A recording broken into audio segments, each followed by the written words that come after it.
Okay, welcome back to Crown of the Oathbreaker, everybody. Some dramatic events recently happened with the former Queen Elisa, coming back in some devilish form called King Waldron Azanar the Kinslayer, and probably killed him before disappearing in a puff of smoke. Pandemonium erupted, and bad things happened. Lord Monder has contacted you and given you a $500, 500 gold pieces thing to, number one, attend the funeral, and number two, to attend the coronation. And you agreed to that.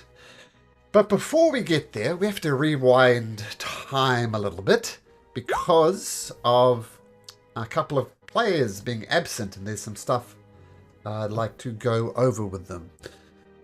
So we'll start with Mr. Incration.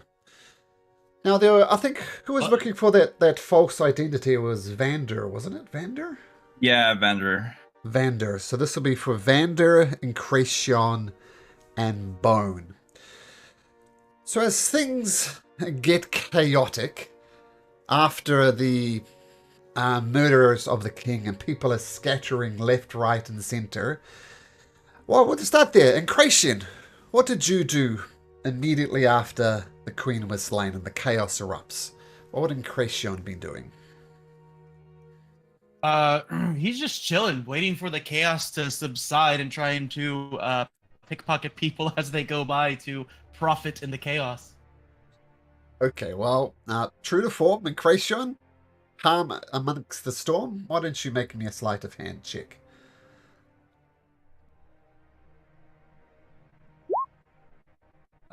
Uh, 22. Yeah, you do get a bit. I also get, there's a lot of there's a lot of everybody here. Everybody's running for their lives.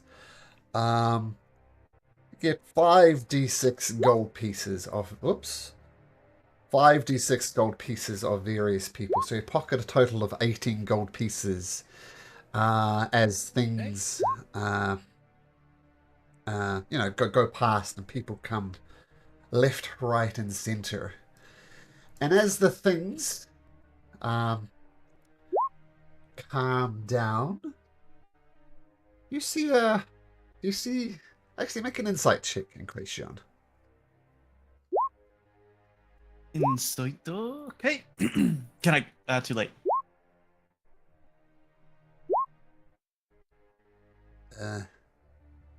Had to take the beard?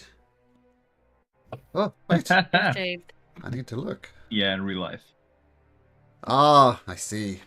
All right. You don't notice the thing that I asked you to insight roll. What's your passive perception, Incration? It's 13. 13. So there's people stream by you, plucking a gold coin here, plucking a gold coin there, and yeah.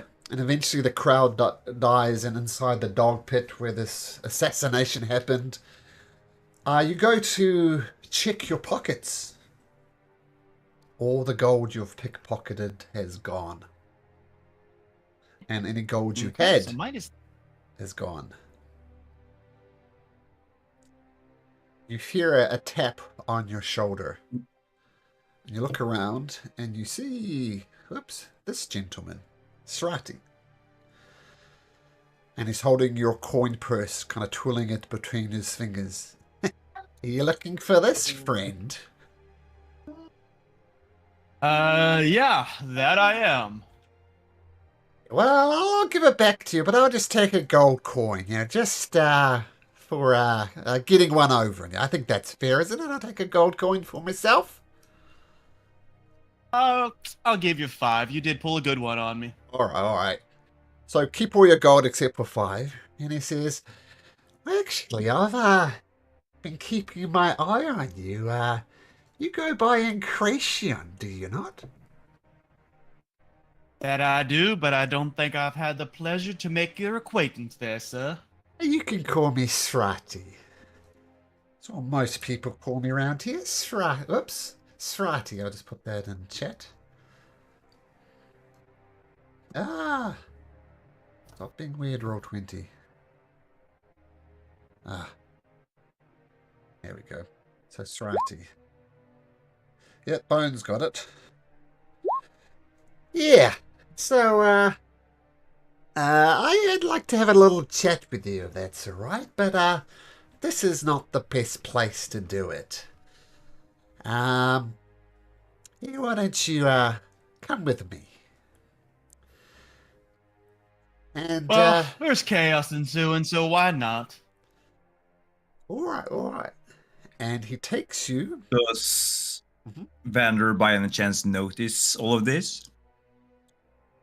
Yes, he does. Well, if that's the case, I guess Vander will, if he overhears the conversation, he'll just send a cheeky little message, like the cantrip, to Srati, and I'll be like, "You don't mind if I tag along to you?" What is it that you want? I don't like people being in my head, so what do you want? Well, I happen to be a acquaintance of Enration, so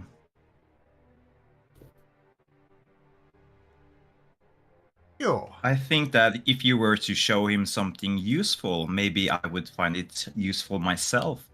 And Banner is going to fish out a coin as well to give it to Srati. And, well, maybe this will speak for itself. Alright. You don't mind, do you? He says to Incretion, you're a little friend over there coming along, do you? More the merrier, that's That's what I fine. say. Alright. And Bone, you'll be tagging along as well? Yeah, he follows Vander around, so yeah. Okay, and it takes you to a tavern, which is here at 95 on the map. It's called the Deep Warrens. And it takes you down kind of some back stairs, down some rather rickety looking metal and rock stairs. It would be very easy to slip down, and it is a very shady district. And there's some sewers have been done and redone. This is made in the partially collapsed segment of the sewers, but it opens up. It's clean enough, and you see a few other people there as well inside the Deep Warrens. There's first of all, oops, my handout ready. There's a rather large gentleman there, a lizard folk. And he says, Oi, Strati, who is this lot? We don't just let anybody into the Deep Warrens. Strati goes, okay, Brack, these are... let's just say we're taking advantage of your more underground tendencies to welcome these people in. Brack gives a nod, and another person comes up to you. He says, Oi!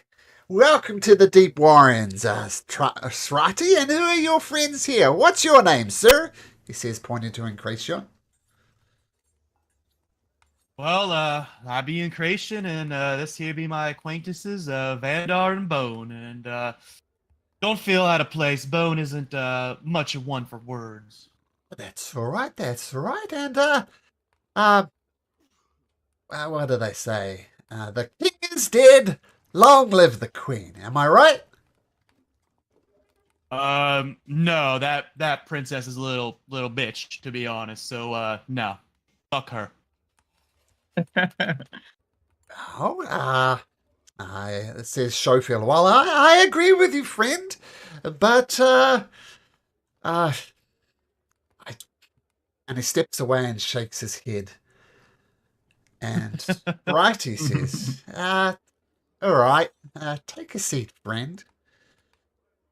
Now, Incretion, I think I've misjudged you.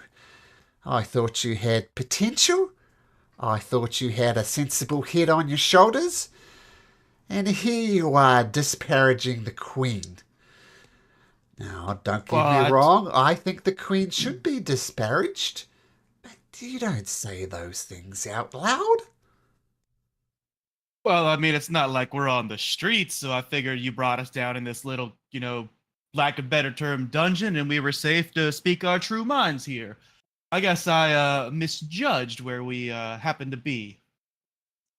Well, use your head next time, and Creation. As I said, I think we have potential. But if you're the type to just blabber what is essentially, uh, you know, treasonous words, and perhaps you're not the man we're looking for. I mean, you brought me down here to your secret boy club meeting. I just thought it was a safe place to be open minded. Well, you know what they say about assuming, don't you? Makes an ass out of you and I. Says a voice from beyond.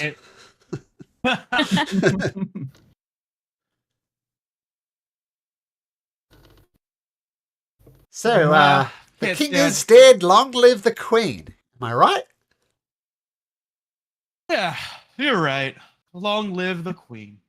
All right, that's what I like to hear. Now, Creation, as I said, me and my, shall we say, organisation have had our eye on you for a while. What can you tell me about yourself? Oh, as I got my backstory spreadsheet. Don't know One what of like this 20 spreadsheet you're referring to is, but Ah. whatever works for you, friend. Well, listen here, friend. I can't tell you much. All I know is I was raised in the town of Harveston, and I was basically raised by a gnome blacksmith, a Corsair strong boot. Not really sure what happened to my true bloodline or my family in the past. All I have known is Corsair strong boot and his wife Rixie. Had a knack for cards ever since I was young, and when I became of age, I just decided to make my way traveling around, holding some card games, a gambler's life, as you would. Don't stay too long in one town, not too much in the other. It's interesting. Raised by gnomes. I'm guessing that's as long as you can remember, otherwise you know your parents, I assume. Yeah, as much as I can remember, Corsair Strongboot was who raised me, or He's- he attempted to. I might have been a little hellion at times, trying to gamble a little too early in life. Oh, that's very interesting. What else can you tell me about yourself? Just the more we know about you, the more welcoming we could be. Uh, in my travels, I somehow befriended a young wind elemental, and he helped me run some cons by blowing cards a certain direction to make sure the deck was stacked in my favor. But I don't know where that little rascal went. It's been a while since I last saw him. Interesting. And what brings you to Odenbeer? Oh well, just kind of where I happened to end up. Was helping out, I guess you can say, an acquaintance, and then ended up coming here and just playing some cards at the Lucky Leap Tavern. And there was a murder outside of it, and kind of got stuck in the town for a bit. All right. This is very interesting. I see you brought along a couple of friends here. Vander, Bone, I believe. What can I help you Yeah. with? Oh, yeah. Nice to meet you, by the way. Well, to be honest, I'm just a curious soul, so I just wanted to see what kind of people that were interested in Ration. Not to like put you down or anything in Ration. I'm just curious. That's all. Oh, Vander, don't be modest. You've helped me with a con or two with your skills. You got a little zip to you. Well, I would hope I have some potential for something at least. Now, just above the table, I guess. If you remember, Vander, you're looking for falsified identity papers. This Yeah. is your man. This would be this is how I wanted to get those two together. Cool. Right, so Um, I'll learn a little about Incration. What can you tell me about you, Vander, I believe it was? Well, to be honest, I would describe myself as a man. I'm a people lover in one way or the other, but I like to keep secrets, if you know what I mean. I don't really like to give everyone information about myself so freely, but between you and I, Vander's just gonna use his spell and just turn into Enration for fun. Oh, And he's that's gonna say, I like to keep myself hidden as everyone. hidden in plain sight, as it were. Yes, I guess you could say that. Sorry, just a sec. I do have a little problem with this kind of. Sorry. My system is crashed. Just a second. Yeah, no worries. Ah, come back to me.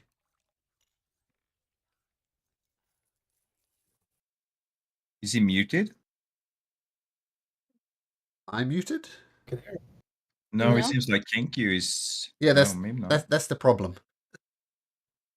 Uh,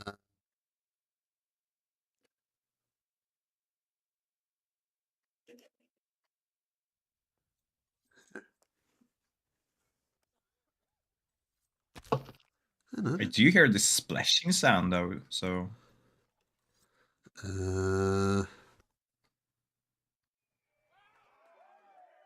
I will do that one.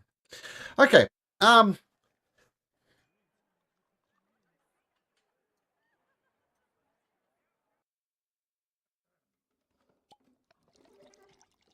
There we go. We'll just go with that. Okay. All right. I like to be hidden in plain sight. I see. That's an interesting tactic. Keeping your cards close to the chest. I can appreciate that. yeah, it seems to at least have been very useful for me to use this kind of tactics, but it's not foolproof, you see, because if someone official were to dig even deeper and try to, well, ask for, let's say, documentations about who I am, I will be left empty-handed with nothing to show, really. Brian Shane, that is. It is. I do know how to, like, prevent this, but I've yet to meet someone who's able to help me. And Mander is just gonna tell, like, he has the he has the charlatan background, so he has a second identity from beforehand, I guess. Oh, I can't show that. I think I showed it in Discord last time, Yep. perhaps. Yeah, we see it in Um, Roll20, so that's cool. Yeah, and he's also proficient with the forgery kit. So he's just gonna tell him like his story about making some easy documentations from earlier, and that it has helped him. But if he likes to make something seem even more official, he's kind of shorthanded. And that's what you tell Srati? Yeah, All right, tell you what. You slip me, let's say, a matter of 5 gold pieces. Those are friend prices, of course. I've got access to some official paper. Yours looks good, but a quick look, it could be fake. And he'll duck out for a second and come back with some official-looking paper. How's that? Will that help your little ruse? Bender's just gonna grab the papers, look through them, try to look for like flaws or anything like that. But I assume he won't be able to see any. No, they look like the genuine papers. They're just blank. So you Vander's just gonna places to give write in your name and stuff like that. Yep. perfect. Vander's gonna give Srati this very cheeky smile and be like, this actually seems perfect. So if I'm able to copy, let's say, handwriting, which I am able to, I can make any documentation I wish with your assistance, of course. And Vander is going to eagerly pull out 5 gold pieces, give to Srati. All right. Well, you've done a good job yourself. Hopefully these papers make your little ruse imperceptible. And just out of idle curiosity, of course, who is Vander going to be? Well, I would be lying if I didn't have something planned. Let's just say I plan to be something or someone that holds a little bit of power in this city. Oh, influence. That's at least my plan. I can Influence, indeed. I can definitely appreciate that. It's a solid plan. All right. Let's hope so. Who's this large gentleman with you? Oh, this is Bone. You should come over here, Bone. He'll please meet Srati. Okay, Master. Nice to meet you, Stares at him. Bone. Are you this guy's bodyguard? Is that what's going on here? Oh no, we're friends. We're friends. Master. Friends? Are you? Master? That's just his nickname. Yeah, that's just. Oh, his I nickname. think What's Bone, his actual in a way, name? looks up to me. Who? This guy, Bone? You said Bone was a nickname. A nickname implies Oh, another name. I meant he has a nickname for me. Yes. All right, all right. Vander by bone, not sell. Ah, so you're a slaver. It all makes sense now. Oh, Vander's just gonna turn around, look at the Bone, and do like, funny "Shh, joke, Bone. keep your mouth shut, Bone." Okay, Master. Keeping your slaves in line. Now, let me be perfectly honest with you, Vander. You gave me a good impression when you first arrived, you know. I think you need to teach Kracian a lesson there, not just spill your guts to a complete stranger. That's a good tactic right there. And the things I can abide by, I like, the odd con. Taking people out of money is a God's given right to do that. But slaving? I think it's best if you make yourself scarce, Vander. Some things I just can't abide by. I understand. But I do want to say I do not treat him as a slave. You feel a heavy hand makes of anything brick better. on your shoulder. I think the gentleman asked you to leave, friend. Ooh. Well, if that's his wish, I can only abide. And Vander is gonna gently strut towards the exit. Bone follows, I assume? Yeah. Okay. Well, that was interesting in Kracian. And I think our business here is gone. We'll be in contact, but it's an absolute pleasure meeting you.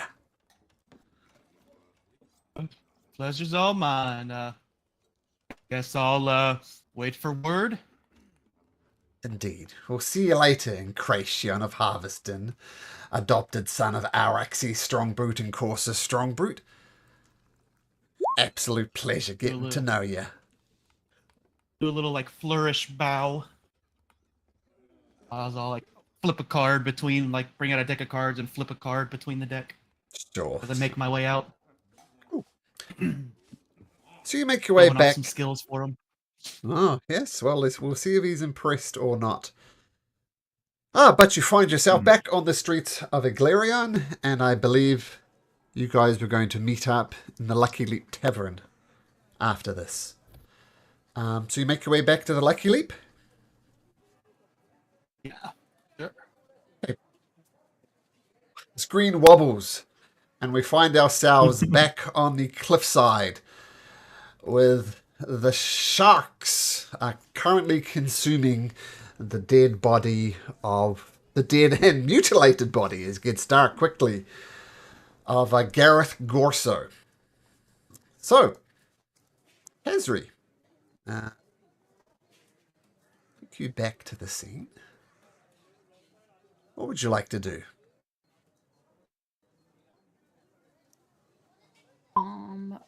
I would basically loop my arm through Vander and ask him to if he's ready to go get married.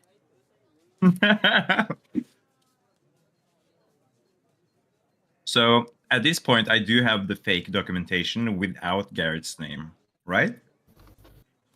Trying to think of the timeline. Oh, yeah. This happened after the Battle of the Champions. Like, Khazri went and got married. You went and met Srati, got the fake papers, got caught a slaver, which is fair. And, yeah, so you have the fake documentation. I've been Cold Wars. And you look like Gareth, right? Cool. Yep. Yeah. Okay. And So- you have his an example of his handwriting, so the handwriting will look legitimate as well. Okay, perfect. Well, if that's the case, I will ask Casri for the papers. I will walk over to this table and, well, I will try to copy his signature to the best of my abilities on this new documentation. Guidance. You're not there, my friend. Oh, okay. Yep, this was just the three of them. You were elsewhere. I'm not sure how that worked, but you weren't there. Gotcha. So make a forgery kit check. I'll say at advantage because you have a sample of Garrett's handwriting and you're doing it on actual official documentation. So, is this deception, performance, sleight of hand? Your It doesn't really choice. matter, actually, because I have +6 in everything. Okay, so make one of them and you can add your proficiency bonus onto that as your proficient. So make a... Those are horrible. So, plus proficiency, that's 17. 17. Well, not bad. Been a lot better. Keep in mind the average person would do a 10 on this. So 17. So you do all the appropriate Gorso information. Any other information that the form required, I assume Khazri would know. She knows enough about Gareth, knows some, shall we say, personal details about him. So you look like Gareth. You have papers that prove you look like Gareth. And Khazri, Vander, and I guess Bone as well. What would you like to do? I will hand over Gareth's signet ring, so he also has a Gorzo signet ring now. Sure. Wow. So we both have one. And yeah, considering there's still enough time in this day, I would suggest that we just go have a quick and short little ceremony at the temple. If not, then we can do it the next. Perhaps the Temple of Light would be willing to assist? I'm sure any temple would be willing to assist. A good point. History has a good reputation at the Temple of Life. That's the end of my sentence with Evander being here as well. That's fair. But yeah, he won't be Vander, so we can go to the Temple of Life. 123. Okay. So head back to the Temple of Life. And there's it's actually quite chaotic there. Several people got injured in the stampede. So it's quite busy inside of the temple with various people helping each other, giving out free meals. But Utmer, an old friend of Avgi's, or Bones if nothing else, sees you coming and says, certainly good, nice to see you all again. Khazri, Bone, Ziggy, still not sure what you like to be called in Vander. As you see, we were quite busy here, but what can I do for you? Gareth doesn't look like Vander. Oh, sorry. Sorry, Gareth. Gareth currently. Gareth, my apologies. These old dwarven eyes aren't what they used to be. Here, we know that you are extremely busy right now, so nothing fancy. But if you could perform a short little wedding ceremony. Oh, well, I would love to. I mean, love is in the air. Times are changing, as it were. I mean, these are dark times, but the king is dead. Long live the queen. Long live the queen. Indeed. All right. I can absolutely... Maybe we could spark some light in all this darkness. I would like that. There's a place to spark light. There's definitely the Temple of Light. And I'm more than happy to perform this ritual on you. Is this before... no, after. Yeah, afterwards, okay. I've already done it. Well, you're most welcome here. I mean, any friend of Bones is a friend of ours, and I've gotten to know you as well. I'm happy to perform this ceremony, but I'm going to need... I almost feel guilty to ask this with your generosity, but we've dispersed the funds that you have given us. Need another 25 gold pieces just for ceremonial purposes. Not a problem. And Vander is just gonna hand it to him. He likes to keep like the image of being filthy rich, so he's gonna enjoy acting like it. All right, let's do this as quick as dirty as well. Kazri Goso, do you take in sickness and in health, for better for worse, this man Gareth Gosser, your cousin, to be your husband? I do. Gareth Gorso, do you take Kazri Gorso? I guess there's going to be no arguments over surnames, am I right? Excuse me, this is a solemn ceremony. Do you take the hand of Kazri Gorso to be your lawfully wedded wife, your first cousin, in sickness and in health, and for better for poorer, richer for poorer? I do. Then by the power invested in me from the Temple of Light, I declare you officially married. And you get the benefit. Why isn't this? So I'm not sure why this is not displaying, but you get the benefits of the ceremony spell, and in particular, that. Oh, I love that. Okay. 7 days. As long as you're familiar within with that. 30 feet of each other. Good news. I can be stay easily widowed. close.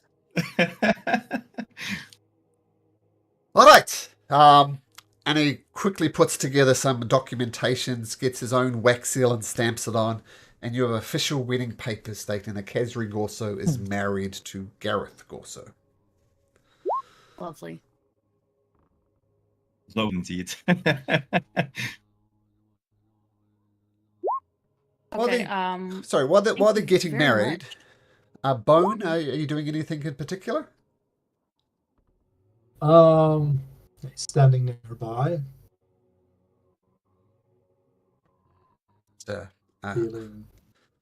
looking nostalgic. Okay. All right, just one final thing we need to do. We need a witness. Bone, Avgi, perhaps you could sign right here. Dumps over. What do? To a quill. You immediately get your hand inky. I'm not sure you know how to use a quill. Nah. Vander, Smudge is enough. perhaps you could explain to Bone Hearing me -1. Perhaps you could explain to Bone exactly how this works. Is he talking to us? Yeah, Bone doesn't seem to know how to witness. He wants the documentation signed Oh by yeah, a Vander's witness. not looking like that. That's true. Well, Cassidy, do you mind? Sure. I'll go over and help Bone. I'm gonna on a fair sheet of paper write Bone. And then also write Avgi and tell him copy which one of those you would like. Hmm. He writes Avgi. Okay. Yay! Hmm. It starts writing Bone, but then scratches out. He says it out loud as he writes as well, very slowly. Yeah. I imagine Bonus holding the quill in his fist like this, as opposed to indelicately holding it in his fist. Yeah. Yeah. Yeah. Cool. And I imagine maybe the G is backwards. Yeah. Love it. That's Can't right. get the A, V, and I backwards, but the G is. Oh, that's good enough. And Yeah. Kazuri, sign here, please, as the bride. Sign away. I got it. Sign here as well. Gonna have to get used to that. Yeah. Vander is gonna go and sign as Gareth. He didn't sign as Vander. That would cause confusion. All right. Best of luck to the happy couple. Enjoy your honeymoon. I've got to get back to helping the poor. But best of luck to you. Thank you. Vander will pull out another pouch and give him 50 gold coins. Oh, This is maybe this will help in the dire times that we're currently facing. It's nothing much, but I hope it will suffice.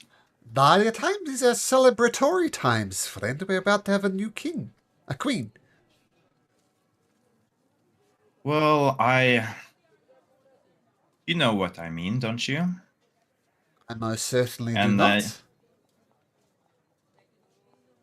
Well, look around, He was friend. murdered in front of everyone. Well, that's a dark Things day. have, But we got a new queen. It's a And that's a dark day. cause. No, it's a well, dark day, but good times ahead. Am I right? You said dire times. That implies the future. good the future times will ahead, be indeed. good times ahead. Yes, indeed. Long live the queen, Queen Athena. I'm sure Long she'll live be the a queen. wise and a respectful ruler. Please help as many people as you can with these coins, my friends. Of course, of course. Please excuse me. And Otmar goes back into the temple to, there's a lot of broken bones and stuff as people rushed out of the temple. Inevitably somebody falls over, gets trampled on, bones broken, fingers broken, all sorts of nasty things. Oh my god. Stampede, it's a stampede. Bad things happen.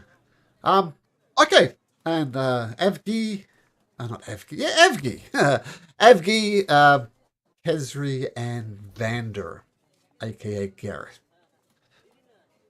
What do you do? What time is it? It's late. Late. Okay. Then we will make a swing by the bank tomorrow. We should probably go back to the tavern to meet up. I'm sure Ad-Eye is confused. Okay. So back in We the can Lucky take them Leap to our new Tavern. villa. Oh, villa or tavern? We'll go to the tavern because they don't know to meet us there. So I'm saying we'll go there to get everyone else. Sure. All right. Back in the Lucky Leap Tavern. Takes a while, but eventually you all make your way there. What would you like to do?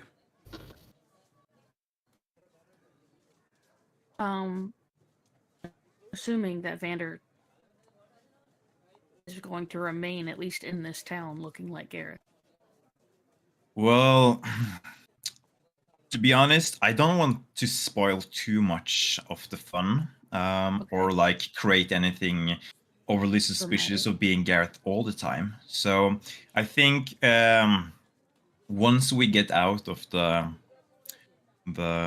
district, Vander is going to go into a dark alleyway and just transform back to Vander and exit as if nothing happened. Okay. Perfect. Okay. Or never mind, he's gonna transform into this high elf that he likes to stay in. Perfect. Then yeah, I will just before asking anyone else about their day or how anything went. I am simply going to say that we now have use of the Corso Villa, if we'd prefer to not have to stay in the tavern.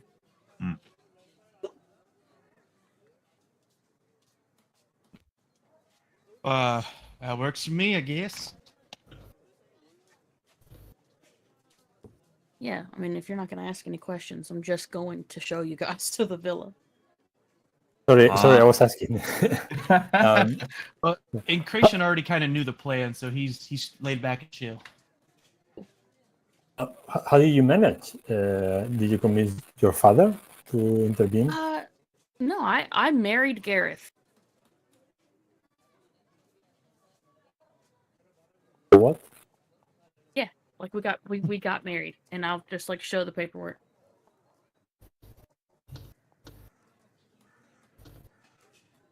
Okay. I going to try to see whether she's charmed or something, like whether she's under the control of a spell or something.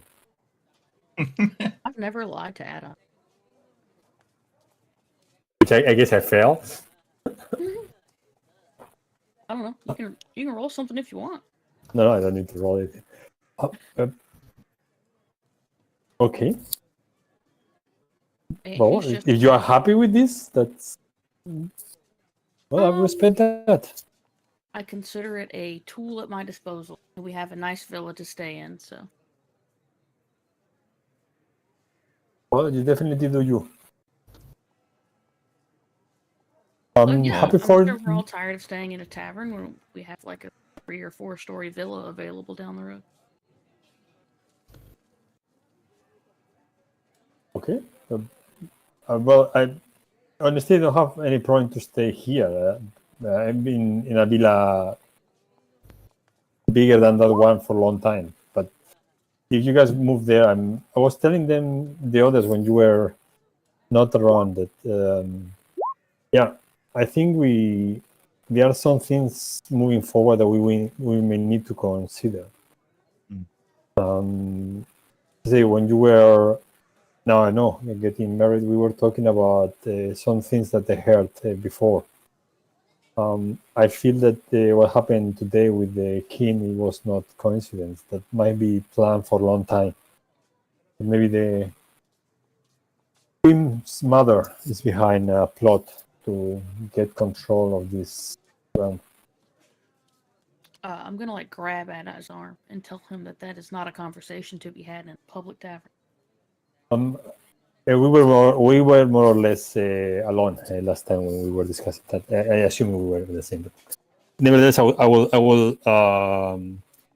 will note and say, yeah, we can talk about this later. Yeah. There will be no servants or anything or any prying ears in the villa. Just Vander is gonna groan to that comment. Really? yes, No really, no servants? servants. Not even a single one? Boom. Fair You would play. make a good servant. Who, But the me? vibe about him. Yeah. Bone. I think serve. bones enough if we'd like to stay, safe and not have any secrets spilled. And I'll just look at Vander when I say secrets.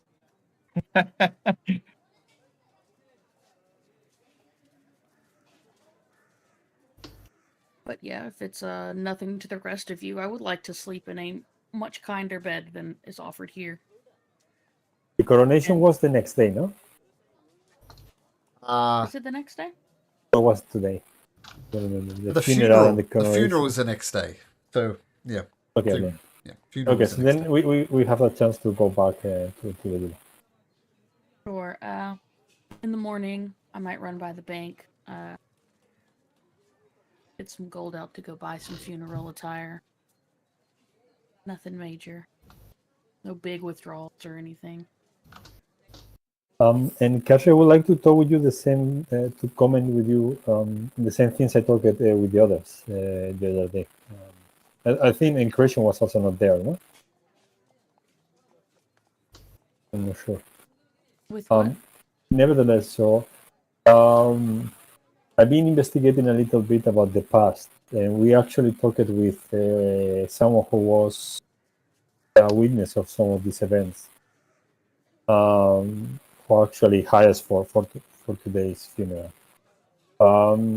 The former king might have done something atrocious in the past, maybe be responsible of the death of his son when he traveled to the Fed realm.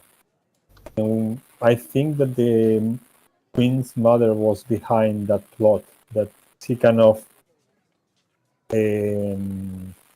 kidnapped herself or something on those lines to gather the king and the princess, the future king, into the realm, into the fair realm, and make the princess die. So to be able to stay with the king and have a daughter, which is now the queen. That would be not ideal, but not really sure what you would think we could do about it. Well, we were promised that if we do our part in the funeral, we may hear more about what happened there.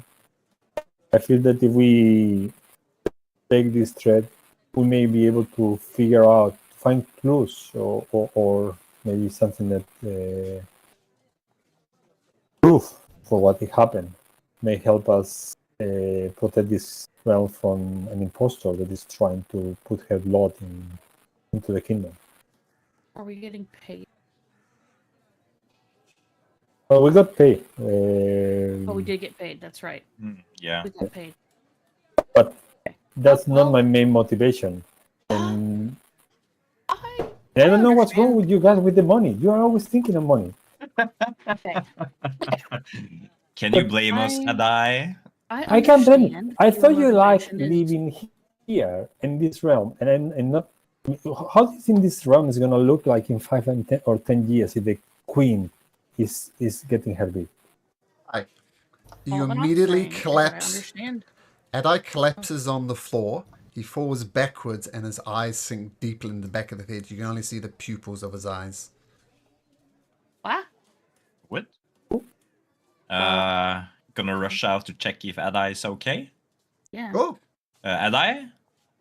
Adai, you're not responding, so... Yep. Okay. I guess I would check him over to see if I can figure out what's wrong. Yeah, make a medicine check. Guidance. Sure. The guidance, little help That's from a- Incration. So 15 plus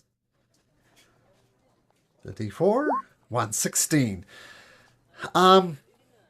He's breathing okay. He's breathing very rapidly. And you kind of do the classic slap him on the side of the face. But he doesn't respond. Now, Adai. I'm just... No, this is kind of happening inside your head. I assume you're going to relate things to your party if you ever come out of this. Just I don't. I think so, yes. Yeah, so I'm just not going to take you across to a voice channel.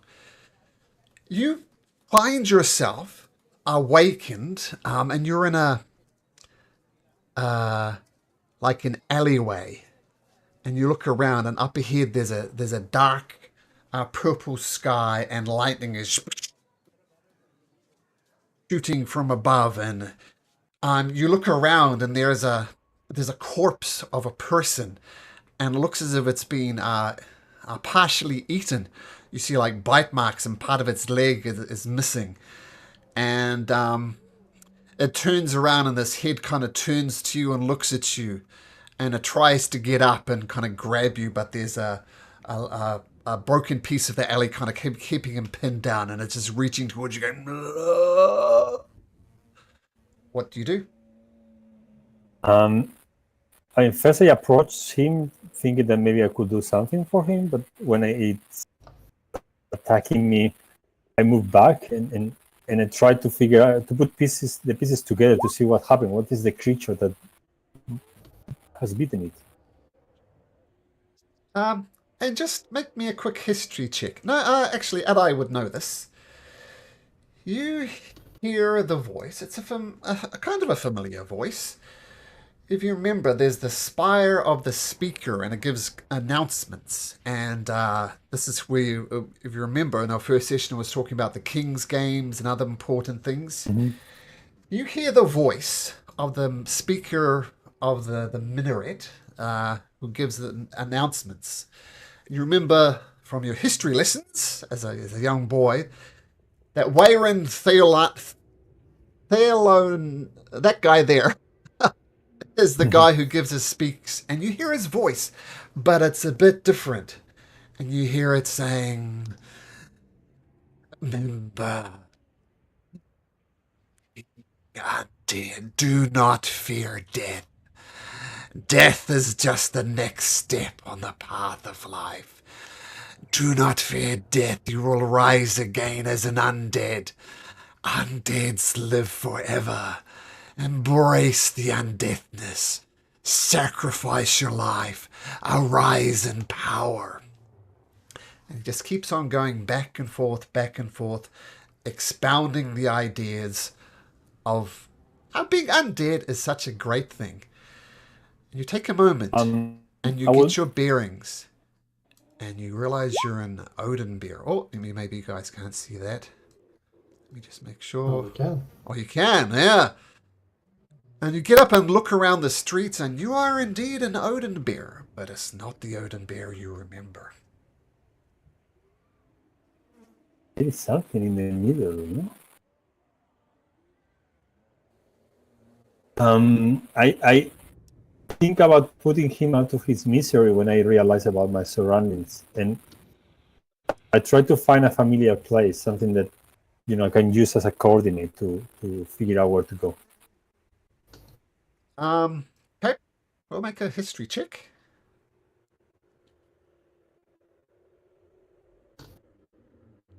And 10. Well, it's hard to recognize because it's so different. But so I'm just getting you a marker. It's well enough. I got interested in this. I don't know if I see it, but you recognize you're in the Noble District, an area you know well, and you look at the Caramosa Villa. It's just a disaster. You look out into the River Nenoch. It's just filthy. The Queen's Bridge and the King's Bridge is broken. And you look around and you see undead wandering the streets. They're growling. There's burning houses everywhere. The thing is just terrible. And you look around and there's half-eaten corpses littering the streets. And you look to the south and entire districts over here are engulfed in flames. And the sky is dark from the smoke that rises from the ground, and ominous flying shapes hover in the air. And one of the perhaps most disturbing things you see once you get your bearings is a ziggurat hovering over the royal palace, but it's upside down.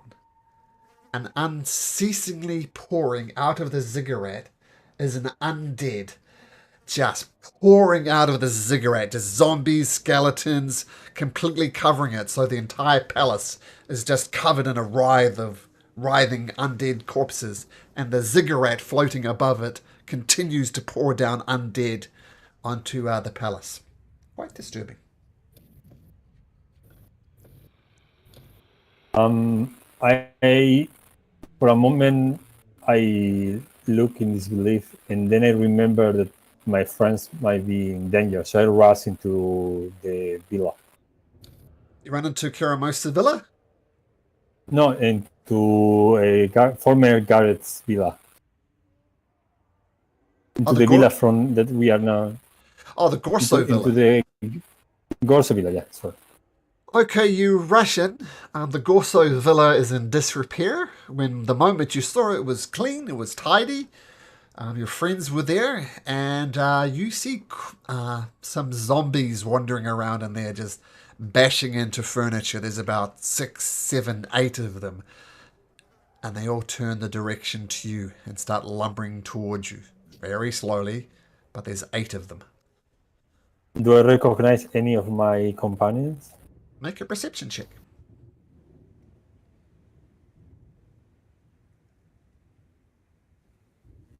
13. Judging by the way they're dressed, you don't think it's Incration or Kazri or anyone like that.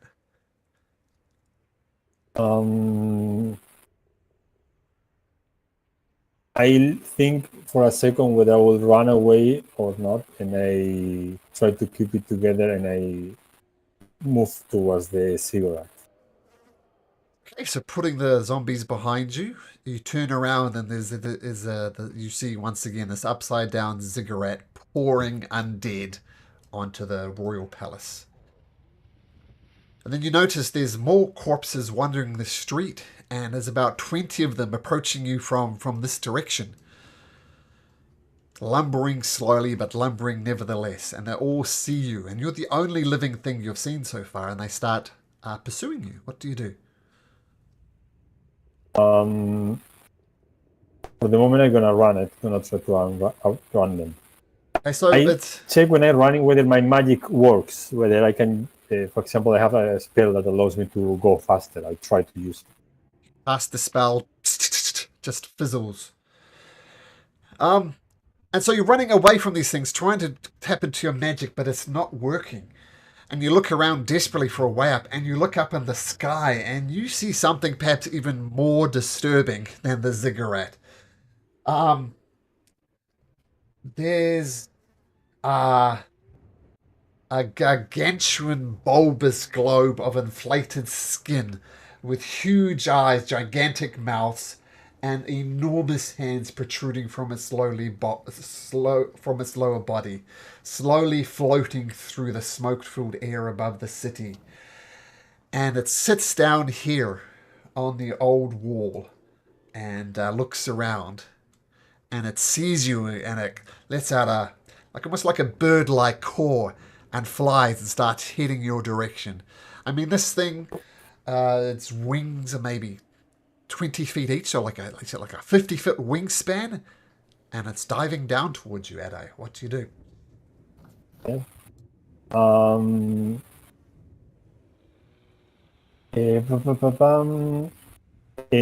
I check whether I can get protection from a building or something that it will allow me at least not to be attacked from the air. You rush into a building. We'll say Yes. you rush into Karamosa village. It's the one you're most familiar with. And you rush in, and you find a place to hide, perhaps somewhere you hid as a child. And then you hear a ginormous thump on the roof, and Karamosa Villa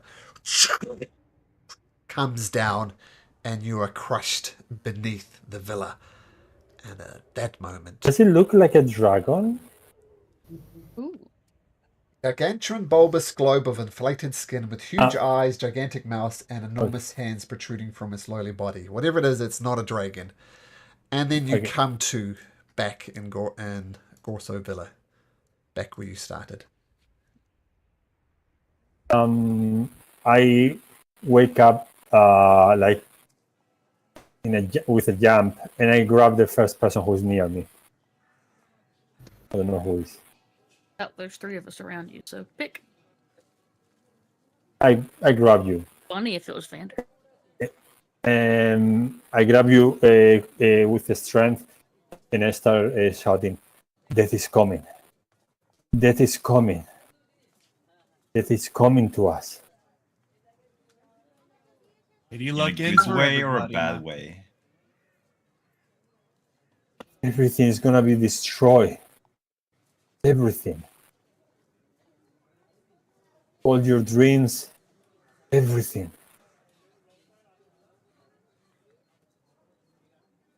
I'm gonna. I've seen it. So we've never seen you have any type of visions or anything like this before, right? No. Okay. I am gonna. Would you like to go lay down in one of the rooms and maybe sleep this off and maybe just hit your head on the way down or something? It was real. This Okay. house was destroyed, only undead running through it. And I rush outside and I point towards the river. And a cigarette moving undead to the city. Like rain. We have to do something. Okay. How Um, long was Adai out for? For like in our perception? 5 minutes. 5 minutes.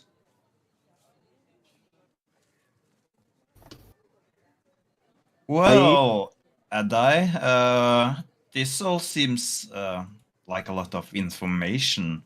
Um, take it from the start. Everything is going to die and the world is going to end. I think I've seen the future, a future at least. And I use a silent image and I project into the ceiling the map that you have shown to me. Sure. Well, let's go back to that map. Go. Of course, what I remember from it, and I projected into the ceiling. This is what I've seen. All destroyed, full of undead, and a upside down cigarette pouring death to the city. And something, all the dead following me. No a single living soul. And on top of it, an overseer. Strange creature, never seen something like that before. Huge. Somehow he perceived me and tried to destroy me.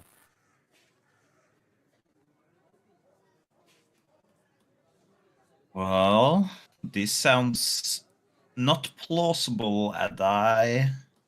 This sounds... Have you eaten something weird today, perhaps? I know what I see, Bender.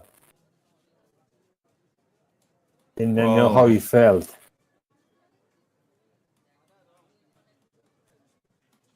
I heard that people see strange things when they eat strange things. So, I've heard that people fall dead when you cut their head. well, Vander's just gonna... Okay, I see. You can believe whatever you want, Bender. I know you have trouble believing things when there is no coin involved. Well, I saw I do someone want to I know. stay optimistic, There though. was someone I knew, warring the Olanthas, the voice of the king. He was there. He was calling for the undead. He was calling the beauty of being dead and telling me that this is our future. This is our next life. It would be a shame if everyone in the city died. I'm not gonna argue against that. There's something I didn't struggle to tell see you about my how. family. Ooh, My spill the tea, Adai. My grandfather was not a nobleman. He was a red cloak. He died with the grandfather of the current queen, fighting a dragon. Not much different as how the princess died. He was connected with the fair realm, and this is how my magic came to be, through his blood. Is your grandfather still alive by any chance? He As I sounds told you, powerful. he died. He died searching for the dragon. He was killed somehow. Are you sure he died, or did he just fall into the Fey realm? I think he died. This is what I was told. And I had dreams in the past about him. Or is it dreams of your grandfather trying to contact you to bring you in the Fey realm? I'm not sure anymore. What do you know about the Fey realm, Manration? Oh, not that much. Just what people have spilled their guts about playing a game of cards or two. Mostly just know that time works a little funky there. An hour there could have been, 10 years here, or, a year there could have been 5 minutes here. You don't really know. Interesting. If that's the case, and let's just say, let's theorize for a little bit. Have you seen did you ever see the body of your dead grandfather, or is this just stories you've been told? Not only the stories, I seen through his eyes in my dreams. I saw him resting alongside with, the legendary King Darius.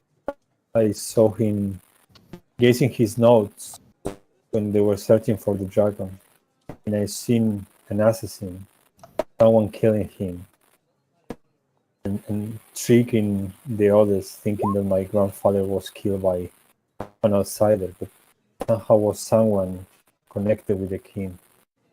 I seen it like it was my own blood in my dreams. I had dreams before.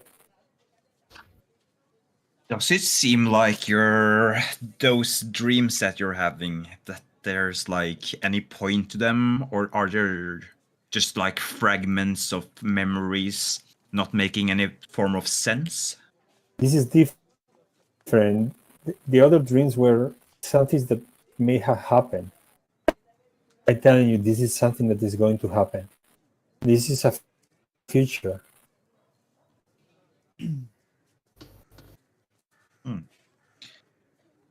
Sounds to me like maybe we need to see if we can't cross into the Fey realm and find your grandpappy. We'll find out what happened with the princess. With the prince, sorry. I actually keep calling him the princess. With the prince. Oh, you worried about that there, your princess, are you?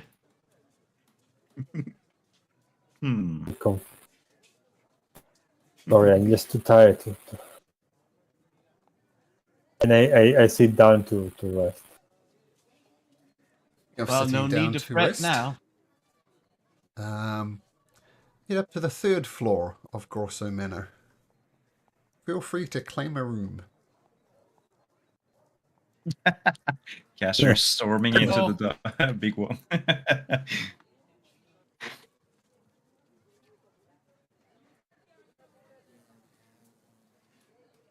Well, Bone, Bone and Vandy. you can have this room, and Vander's gonna point down here. Okay, master. It's gonna pick up Ati, of course. Of course. Not yet. He's going to just look around. Big bath. He's gonna put Ati in the bathtub. I love it. Don't boil him, though. No, be nice.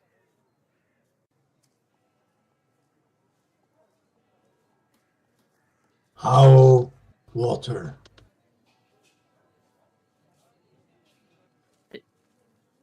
Howl of water? How water pig? Oh. Oh, I understand. Well, Bone, you have to turn on the water on the tap, and Vander's just gonna show how to, get the water to run from the tap. Thank you, master. Of course, Bone. And remember, if you're going to wash Otti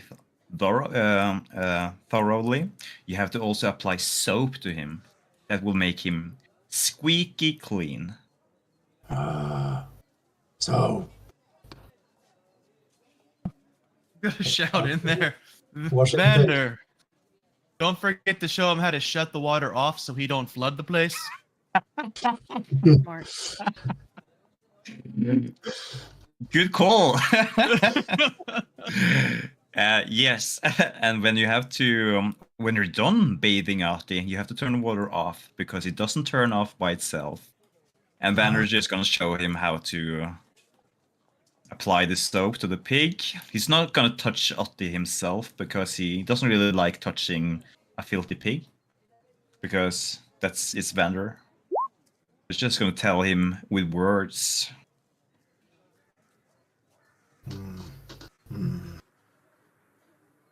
Okay. Bone understand. Barely. Barely. At least it's not minus. Progress. This time.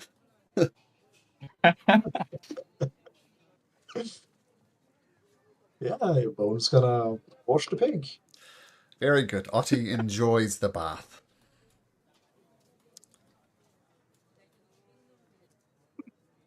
Oh my god. And then he's going to afterwards retreat to the room and sleep in the bed with Alti, of course. Of course. Okay.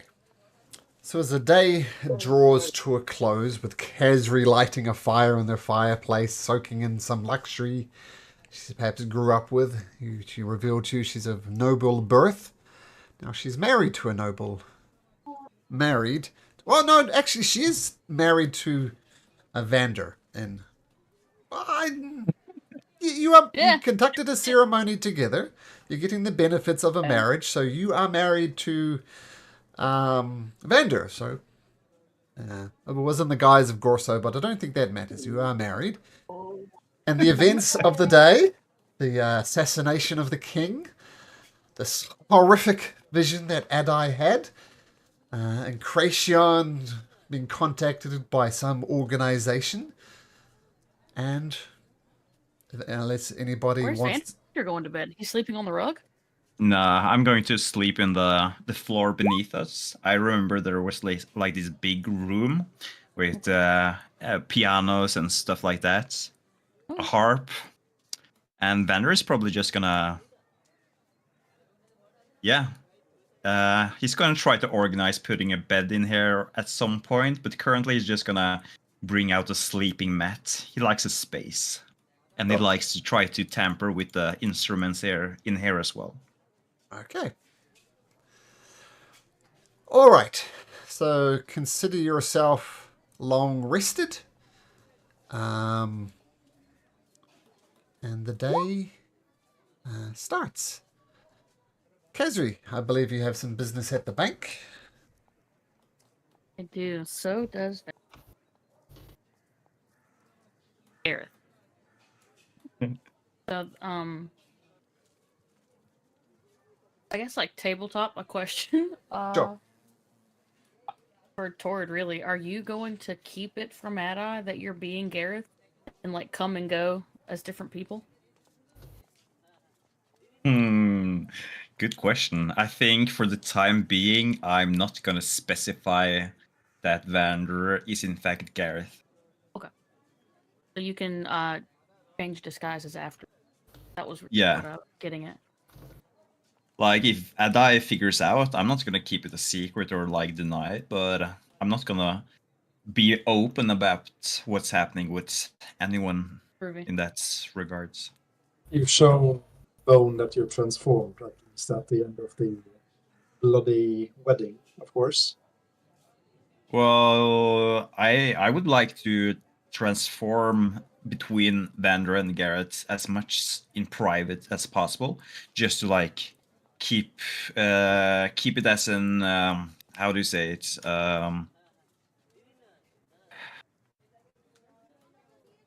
Just to be used to like do it in private, I guess. Yeah. A habit Bone, of staying. yeah. as Would Bone private. know that you're that you're you and not Pigman? Probably not all the time, no. Okay. But Bone would know that if Vander's not present, he should probably listen to Adai and Enration or Castry. Yeah. And if none of those are present, he should just stay put until someone is able to guide him, I guess. Okay. Okay, Kazri, I believe you have some business to attend to. Yep, we will go to the bank. He can feel free to change himself along the way. That would be the Yeah, silver I guess scale. I will do that in my here. own private. Yep, number 42. So Gareth and Kazri, you approach the silver scale, which is a bank here. You would know, Kazri, this is where at least some of the Gorso fortune resides. And you approach in, and there's a male there, a human male named Huron, who was the last person you talked to when you tried to get some money out, but was denied. And he says, Miss Gorso, welcome to the Silver Scale. I'm afraid... Mr. Gorso, I apologize. Welcome to the both of you. I'm a bit confused, because, Gareth, you specifically told me to specifically exclude her from any of your deposits in the bank. But yet here she is. I'm most confused. What's going on? I understand your confusion, but she's here with me now. And as you probably understand, the situation has in fact changed. And yeah, I guess we do have rings, don't we? Yeah, I'll flash my beautiful. Yeah. And here is what's new, I guess.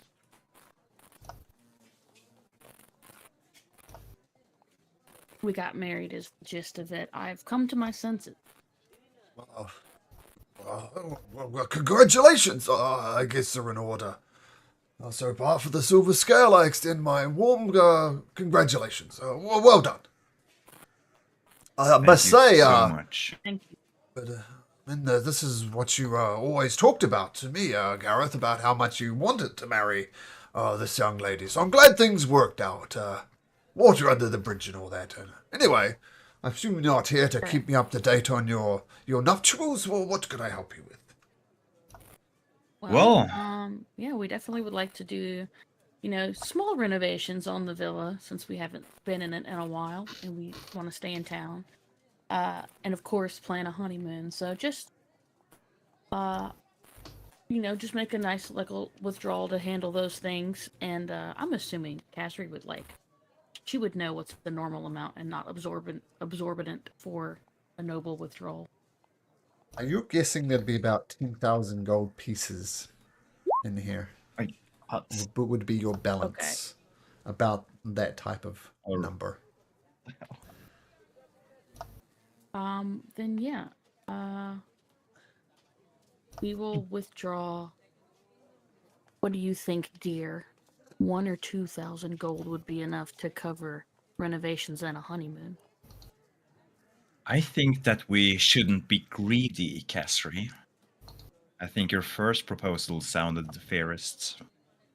Okay. And I will just fill out a withdrawal slip for the 1,000 gold and put in the memo, renovations and honeymoon. Mm-hmm. Yes, and he puts a couple of bits of wax on it, expecting you to put your signet ring on it. I'll let Gareth do it. Oh. You press your ring into the warm wax, and it looks good. And just sign here, Miss Gorso, and sign here, Mr. Gorso. Well, will do. Would you like that in platinum, copper, silver, electrum? I can't do copper. I don't know why I said that. That would be an awful lot of copper, sir. Gold is fine. All right, then he hands you over 2,000 gold pieces. Now, I must say, if you're looking to withdraw more money in the future, please let me know. I don't know if you know, but banking is more an exchange of information here. I do not literally have the gold pieces, but they are rightfully yours. So if you wish to make another withdrawal, please inform me beforehand so I can arrange the necessary funds. Not a problem, and we really appreciate your assistance. It was great working with you again. Absolutely. Congratulations once again. Thank you. Thank you. And nice little noble head bow, and we'll make our way out. Very good. I give Vander his 1,000. Okay.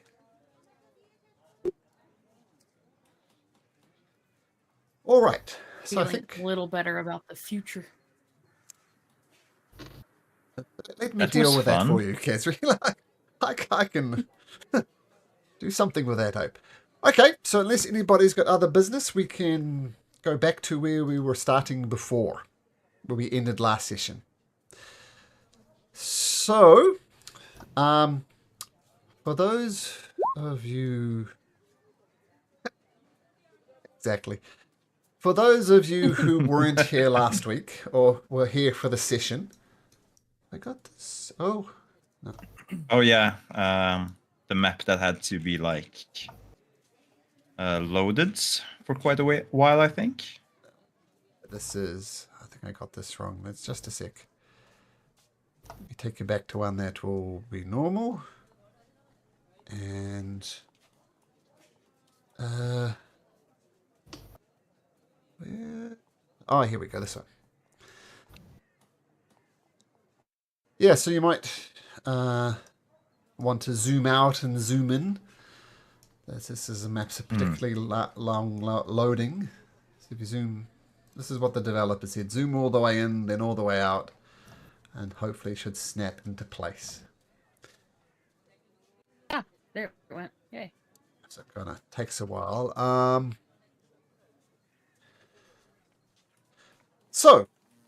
This is the funeral of King Waldenar Azanar. And what happened is there was a procession through the streets led by Lord Sign Monder. And the casket of King Waldenar Azanar was brought to the dungeons under the city. And the princess was there, the queen was there, everybody was there. And these things around here are all statues of former kings. And he's going to be buried into this one. As my zoom isn't working myself. I'm going to do this. No more dynamic lighting. I'll just reveal the whole thing. There we go. Oh, there we go. That's better. Yeah, so all these are statues of former kings. Adar, you might recognize some of them, being a noble brought up in the city.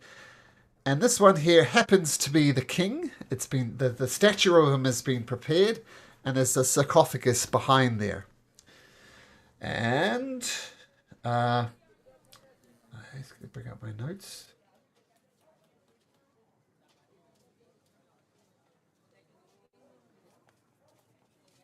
Session.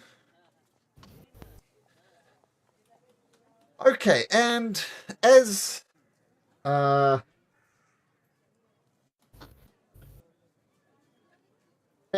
I gotta refer to the book.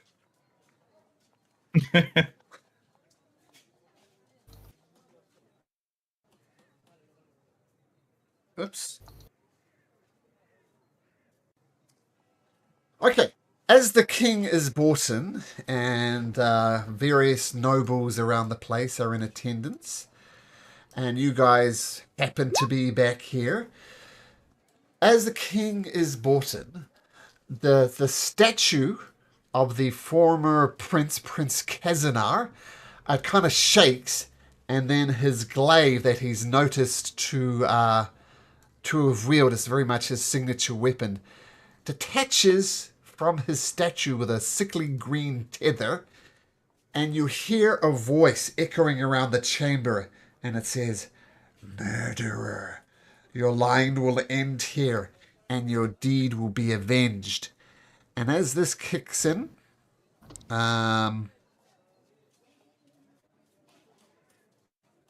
this strange melody starts playing, and it's very off-putting. And as you see this sword appear, it immediately goes and massacres 2 of these nobles. Lord Signmondo screams out, "Protect the princess! Protect the queen! To arms! To arms!" And that, my friend, is what we're going to do for the first time in a while. We're going to... Roll for initiative. Lovely. And looks like we're already frightened, right? You made that Oh, roll. wow. You're frightened of the sword as a strange melody plays. So yeah, you're frightened.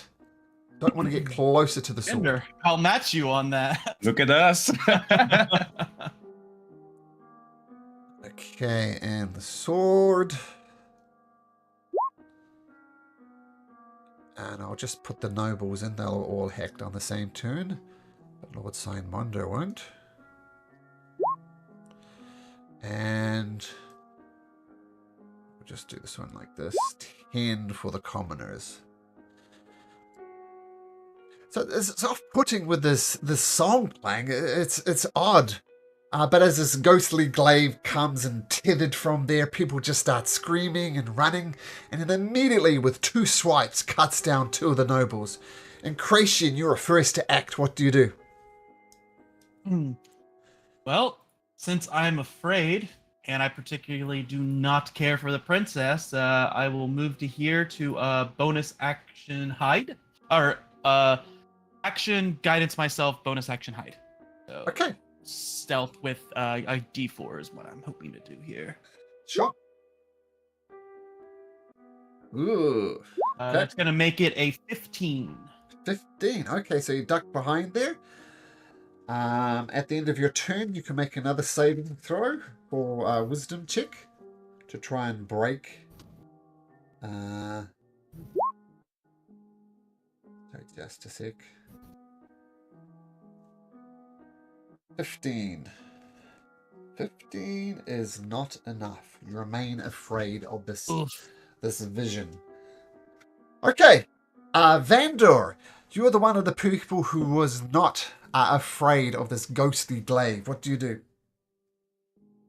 Well, I'm going to place myself between Bone and Adai. And I'm going to do something that seems very useful at this point. I'm going to 2nd level cast Heroism on both Bone and Adai, touching them both simultaneously with a 2nd level spell. And I'm going to say, don't be afraid of that blade. Together we can probably take it. What does heroism do? Temporary hit points and as if they were blessed?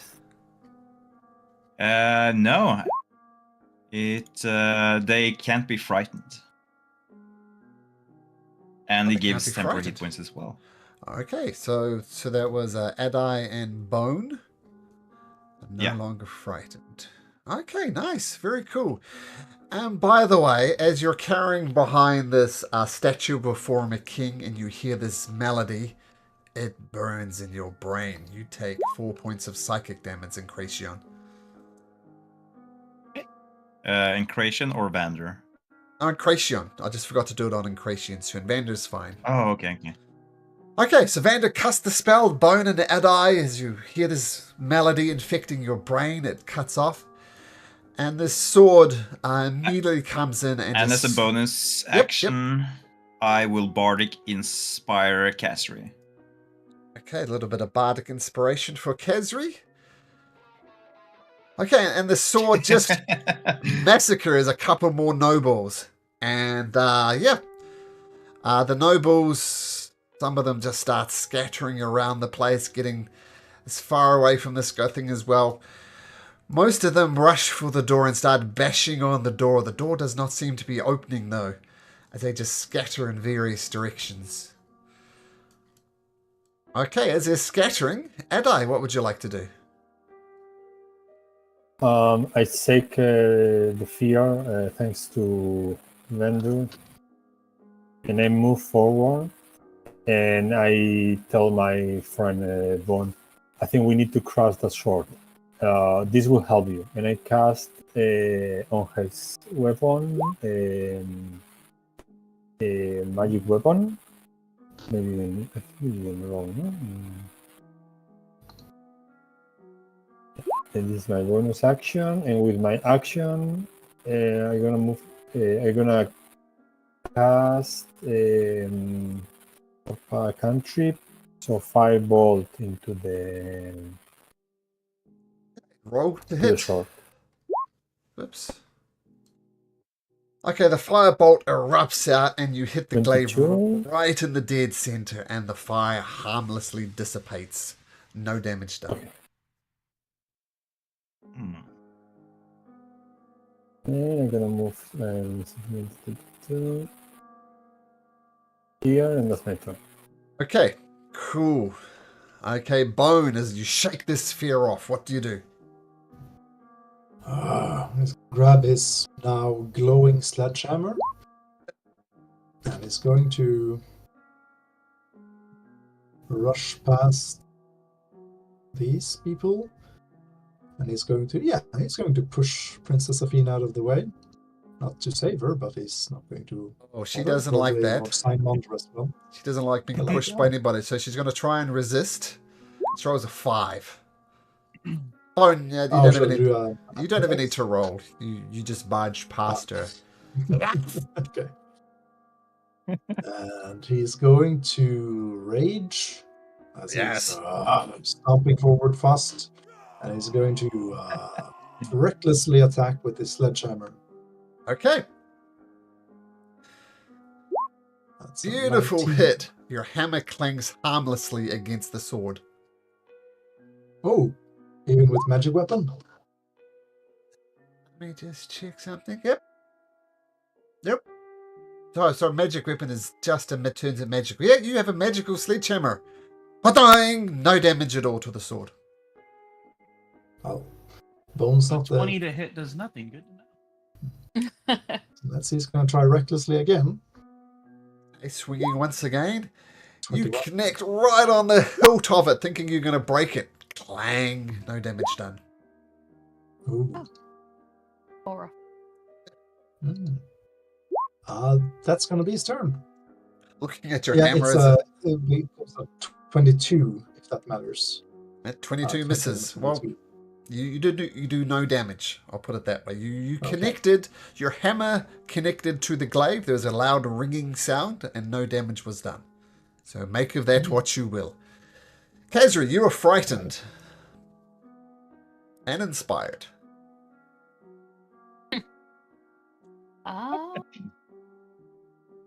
Okay, frightened. I just can't move closer, right? That's right. And any attacks you do will be at disadvantage because you can see the source of your fear. Okay.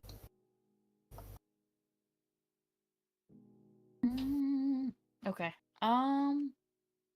Yeah, she's just gonna freak out and unleash 2 jolts at the sword. Sure, roll with disadvantage. Yay. Hmm. This is horribly fear overcoming you. It's all good. So 2 jolts. Yeah. And it. What button there? Oh, yeah. Wow, 22 is another one of your bolts come out. Next, with a ghostly glaive. No damage, but you did hit. Good to know. Alright, yeah. I'm gonna hide behind the statue. Okay, at the end of your turn, first of all, you take 1 point of psychic damage, and you can make a wisdom saving throw to break the source of the sphere. Think that dice. Okay, so even with your bardic inspiration, you're not going to make this. And you constantly hear this really strange melody erupting around the place. And secondly, you hear the voice saying, "Murderer! Murderer!" as it echoes around the chamber. Lord Signmonder immediately grabs Princess Athena and Queen Lyrencia, Make way! Protect the queen! Protect the princess! Get out of the way! We gotta get out of here! And you see the people here just thumping on this door, trying to open it, but it won't open no matter what they do. Seems to be. And as the glaive appeared, by the way, both of these double doors just boom, slammed shut. So you know somehow the events are related. And Kracion hiding behind a statue, out of sight, perhaps. What do you do?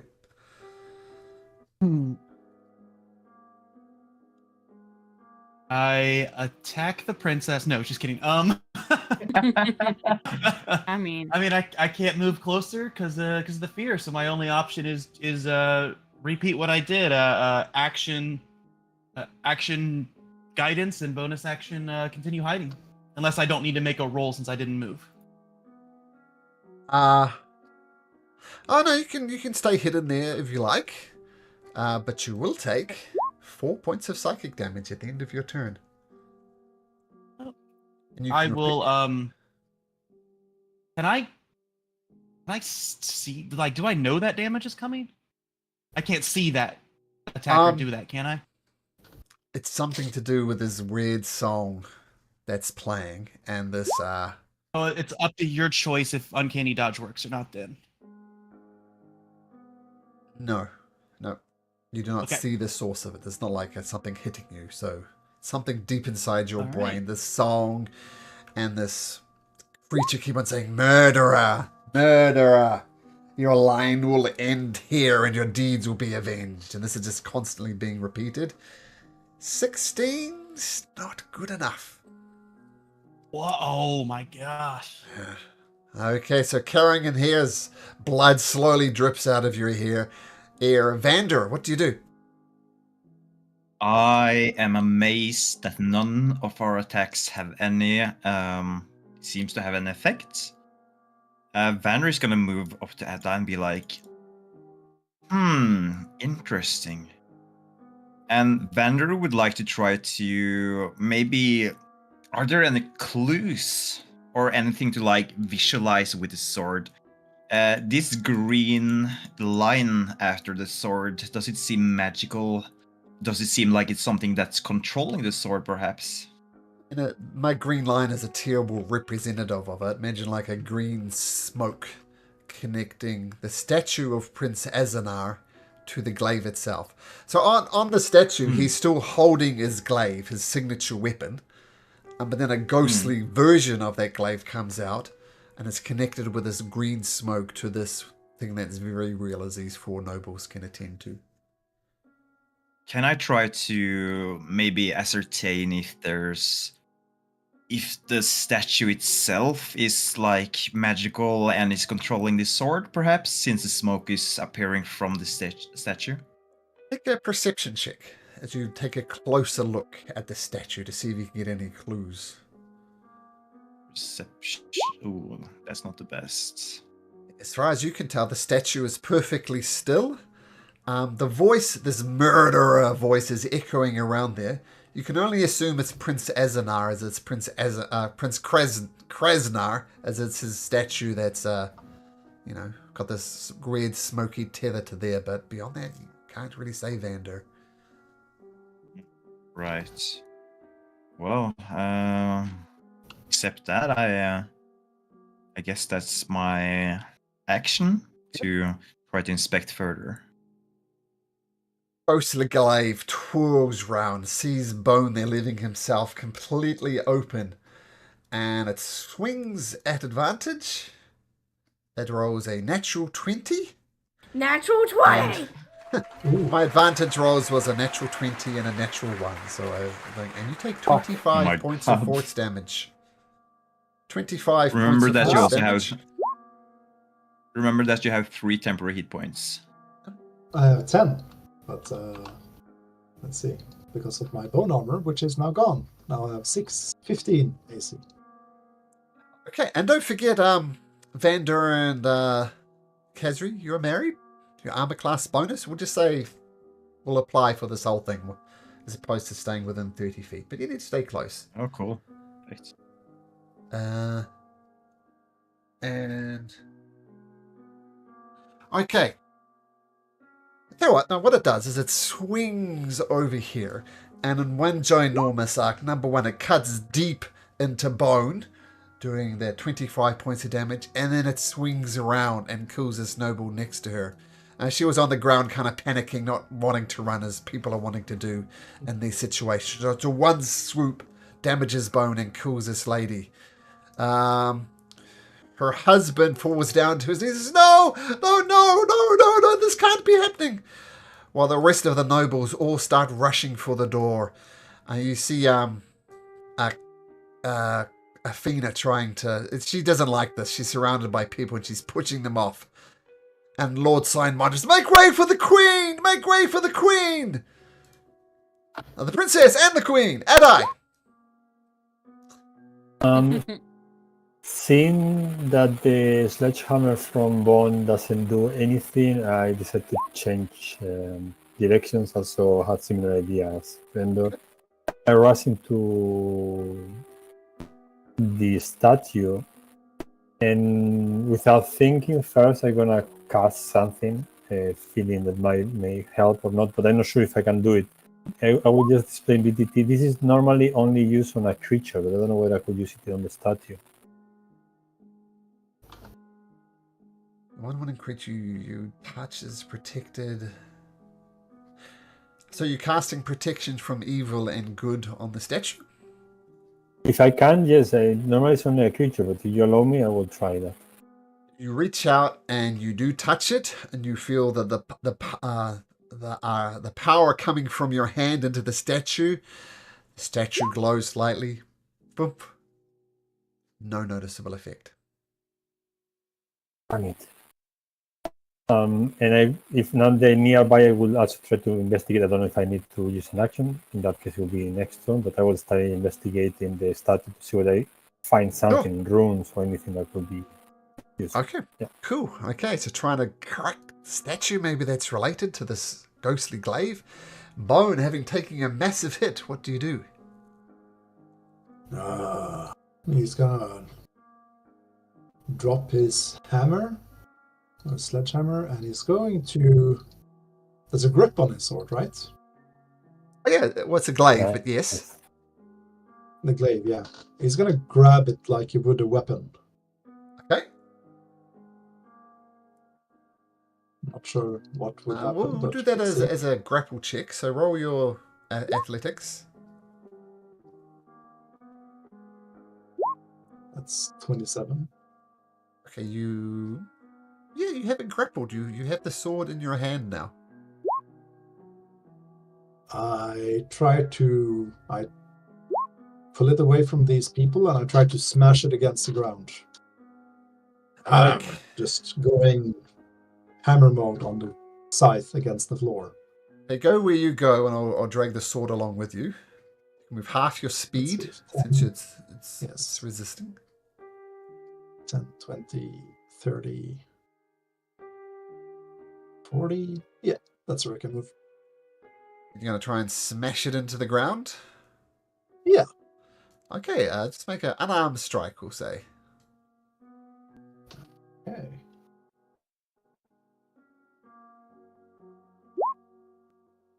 You do smash it into the ground, just and then you stop and look at it. Not a scratch on it.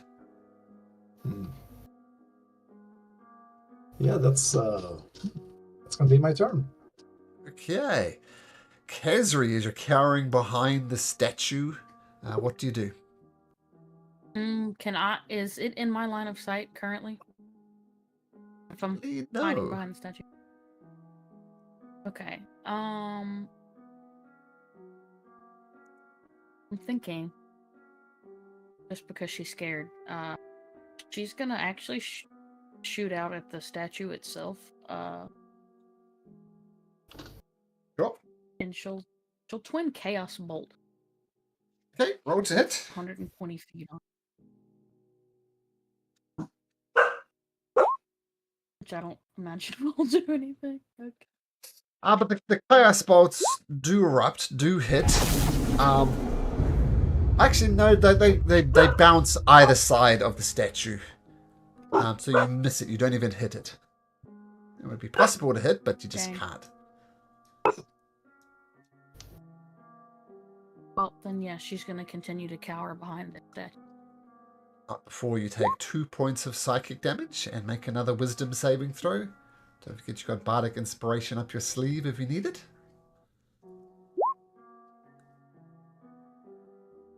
I'm not going to tell you if it succeeds or fails, but you do roll that. Well, there's a clue for you, Encration. 17 is the DC.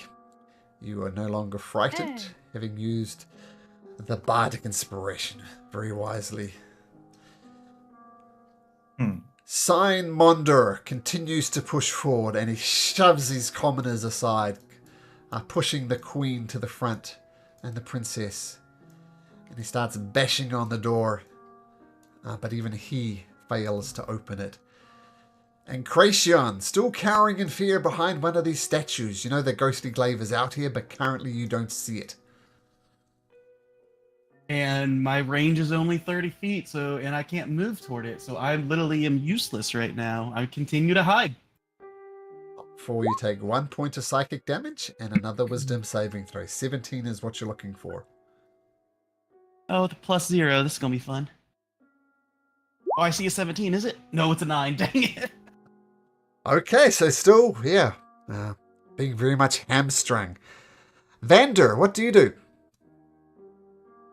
Well, I think I will. First, I'm going to use my bonus action, and I'm going to shout to Enration. You need to pull yourself together, Enration. We can't do this alone. And I'm going to give him a bardic inspiration. There we go, that'll help. And I'm seeing Bone has somehow, well, it seems like he's controlling this blade to some regards. So I am kind of in the same mindset as Atai. If we can't destroy it with brute force, maybe there's something else that we need to discover about this statue. So I would like to try to investigate it further as well. Sure, make an investigation check.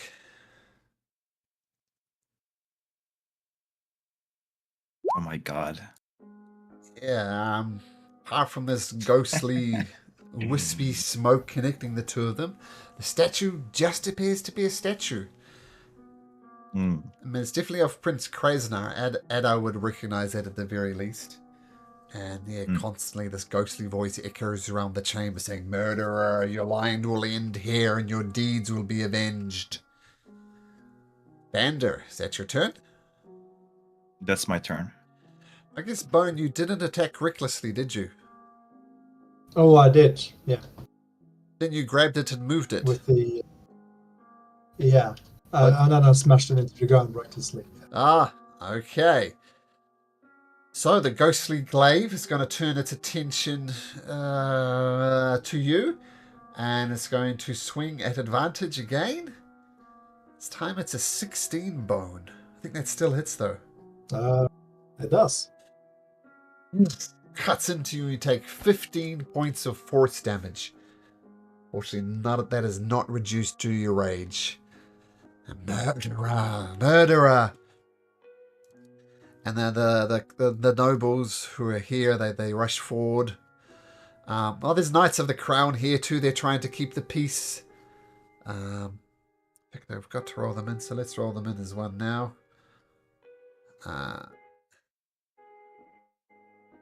So one of them is coming up and trying to help you, Bone, and we'll get to that when it's their turn. But right now it's Adai's turn. You having a closer look?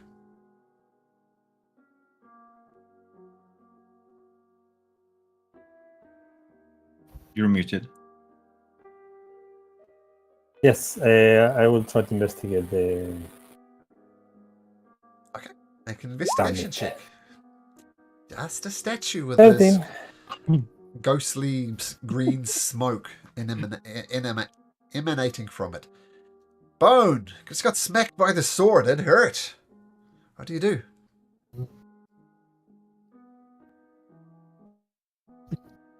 Can I push it prone and stand on it?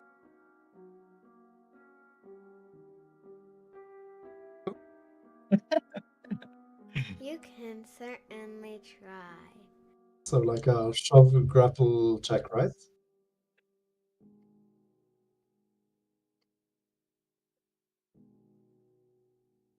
Okay. Raging this would be at advantage. Oh my god. Doesn't work. It's immune to the prone condition. Ooh. Can't make it prone. Yeah, I'm just gonna smash it against the wall. Okay. Forceful and smash it against the wall. Put it this way, you Not can roll. recklessly this time. You can 20, yeah. You smash it against the wall. Stone masonry falls out from the inside of this crypt. No damage to the sword. Yeah, that's Yeah. keep standing Can there I- holding it. Yeah.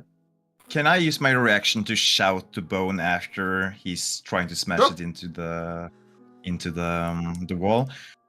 Bone, try to smash the sword, the glaive into the statue instead, and Banner's gonna point at this statue. Okay, master. Okay. In that Oh. case, since he hasn't moved, he's gonna move 10, 20, 30, 40. 15, Or, because you're dragging it. Half movement. oh, yeah, 40 movement speed. So that would Okay. be 20 total. Sure. So you drag the glaive behind you as you go. Nice. Okay, great. Yeah. Hezri, yourself again, having made the save.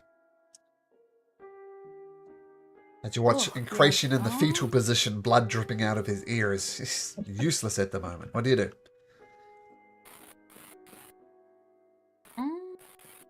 Yeah, I mean, I'm kind of at a loss of what to do, so I'm also going to make my way towards Vander and Adam. Okay.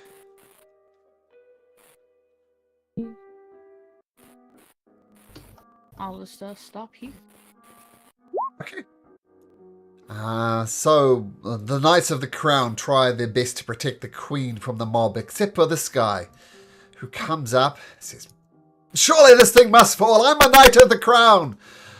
For the King and Queen. Long may your rest his soul." And he swings with his long sword. 17 and a natural 20. He absolutely 20. thumps it for no damage. Shit! Oh my god. Lord Signmonder is desperately trying to bash open the door, but it just won't move. Incration.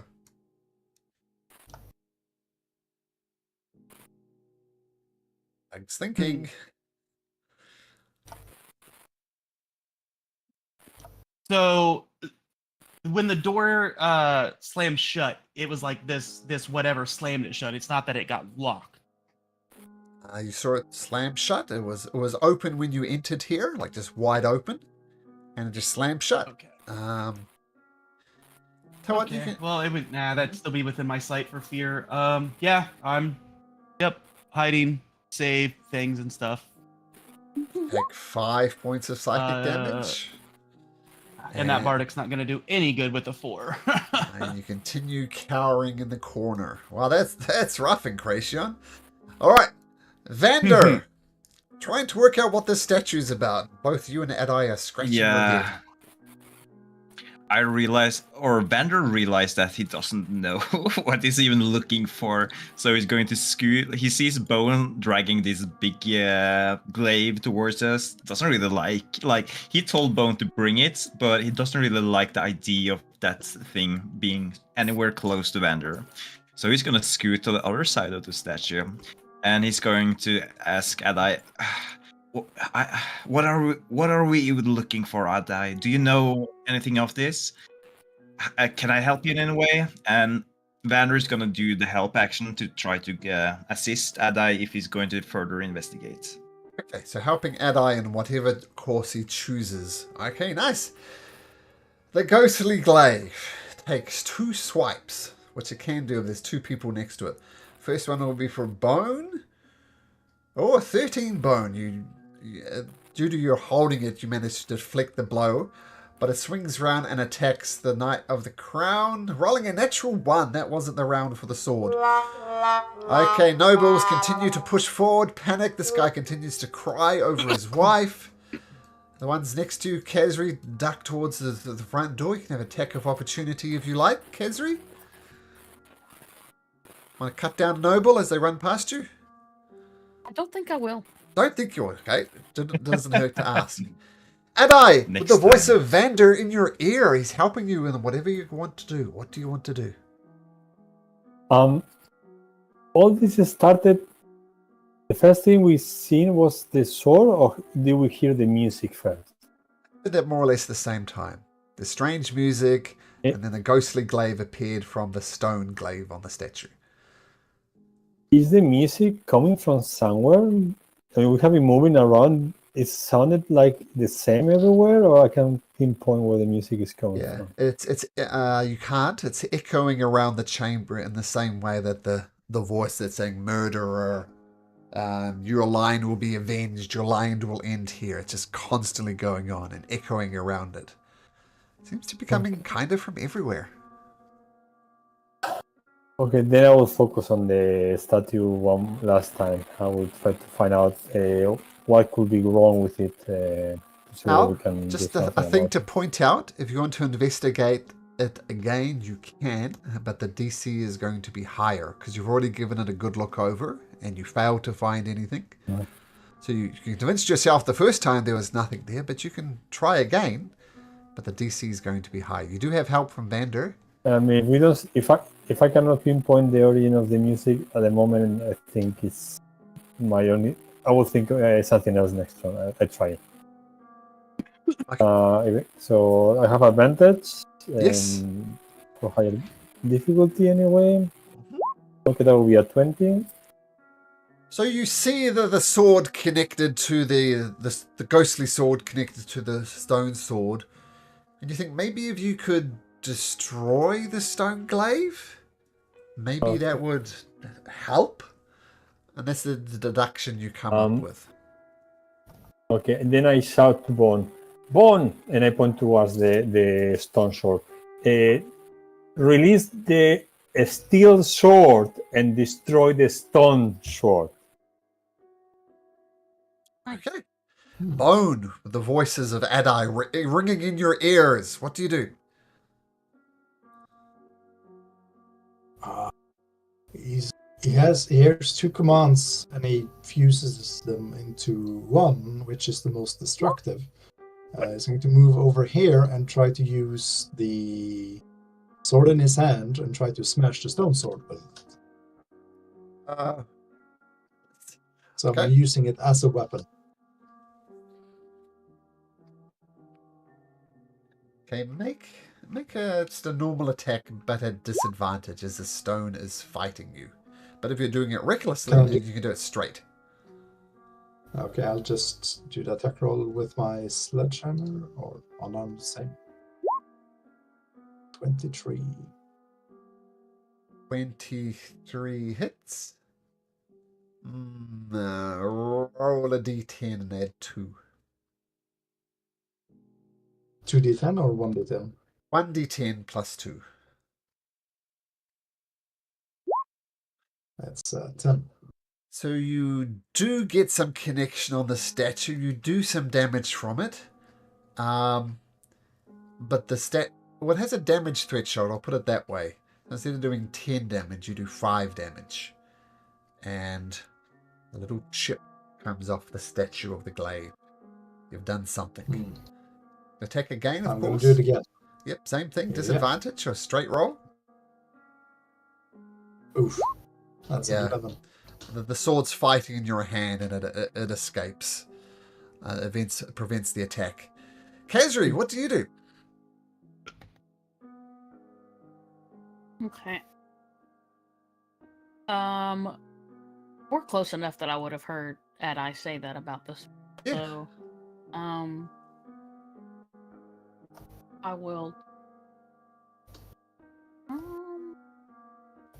Yeah, I'll just I'll twin Chaos Bolt. Okay. Roll to hit. So your first bolt comes out. Yeah, it hits it, but doesn't. Yeah, both of them Rat. tap into it, but do no I have wasted damage. 2 resource points. Okay. I've made no hits. Yep, so you're just plain old Oh, missing. Okay. Yeah. Okay, advanced a little bit. The Knight of the Crown says, well, I got nothing else! Swings his longsword twice, and he's panicking and he just misses the glaive altogether as the rest of the things rush to protect the Queen. Sign Mondo continues to pound on the door. Stay away from the royalty! Back off! Back the fuck off! And none of them do. And Cracion. Old fetal position Cracion. What do you do? Actually, I have something to attempt right now, so we'll try it. Even though I'm scared, but we'll see if my logic is sound. Sideender, move aside. Let me try to open that up. I'm having no use. You try. Okay, so I'll get here, and it looks like that the statue is blocking my line of sight. I don't see it because Sure. the statue and the. Okay, so I will attempt to thieves' tools unlock it. Okay, make a thieves' tool check. All right. And I will do. I think I can use thieves' tools as a bonus with cunning. Let me double check here. No, I can't. Okay. All right. So just.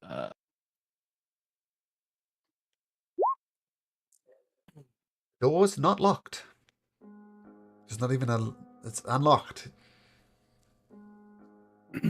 but still closed. So I unlocked it, or is it just still like forcefully shut? Yeah, there's a lock there, but it wasn't even locked in the first place. Okay. You try and open the door.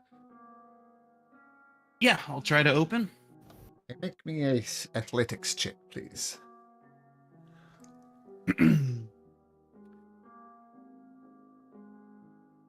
Try to come up with a way to use acrobatics, but I can't. Yeah, you're just not strong enough. It's not locked, Lord Scion. It's not locked. It's just held shut. I'll tell you what.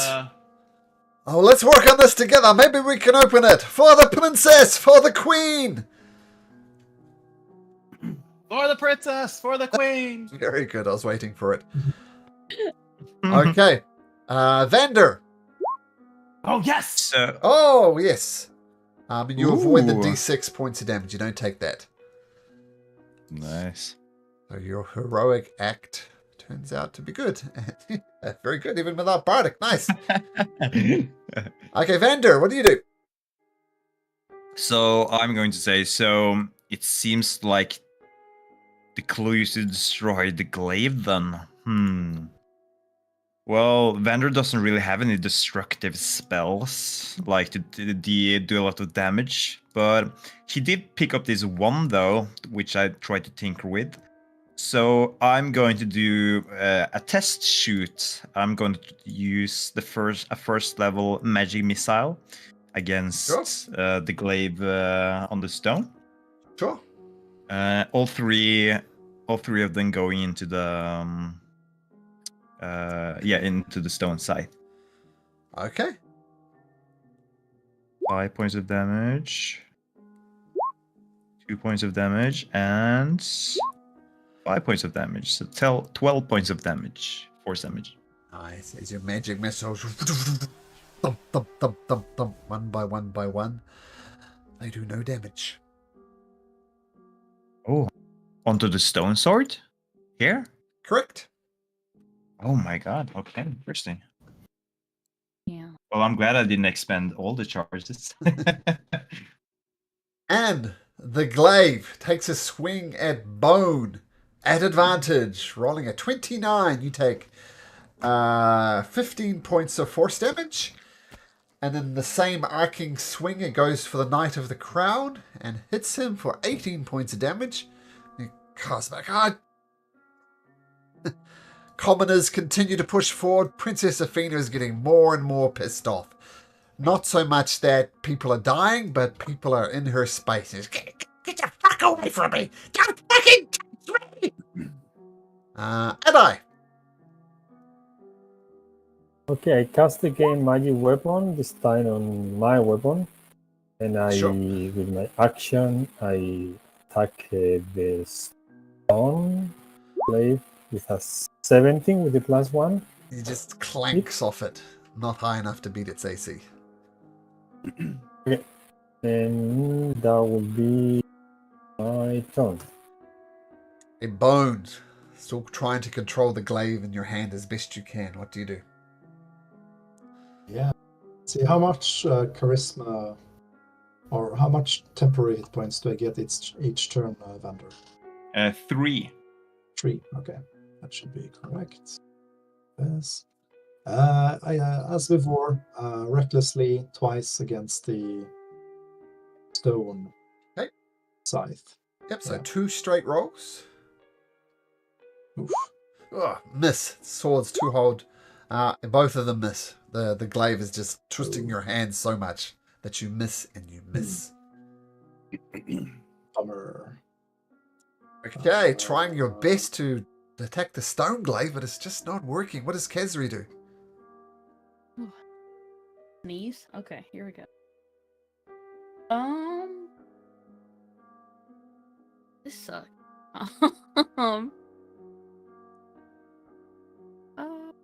I think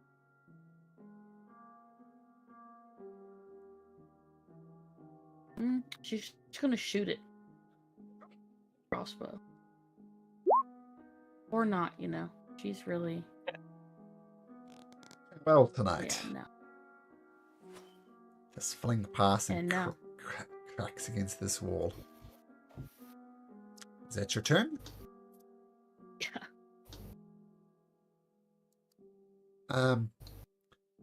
Princess Athena says, "Get off me! You're off with their heads!" The knights of the crown look at each other and say, "By your orders, my queen!" They cut down some of the nobles around her. Oh, that's awful. It's pretty awful. Oh my my god. Off with their heads! Especially that one with the ponytail. I fucking hate ponytails! The one with the ponytail loses its head. Oh no. Lord Signmonda says, "All right, let's work on this together. When I say go, push!" Okay, and then Kracion, you're going to assist Lord Signmonda to try and open the door? Yes, I'll also smack him with a guidance. You can choose one or the other because that's an action to help. It's an action to cast guidance. Yeah, I'll give him the help action. Yeah. Okay, I'm going to have you roll this. First of all, roll 2d20s, and he has a +3 to his strength. 13, so 20. 13, so be a 16 for him. 16. The door is maybe budgeable, but between you don't get it. Says Lord Signmondor. And then, Ty, I'm gonna go try and help up there. You got the door cracked. You got it from here. Worrying that the princess is going to say off with my head next, I will move to here. I got 35 feet, and then I will bonus action, cutting action, dash to get back with my my allies over here. Maybe. Lord Signmondor grabs you by the collar, and he rolls a 10. Make an athletics or acrobatics to beat a 10.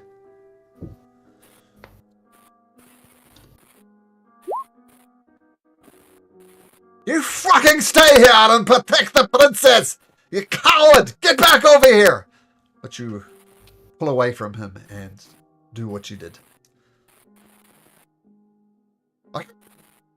Vander! Well, what can I do? Seems like I've hit my, well, not my limit per se, but the things I can do to, yeah, assist in this scenario.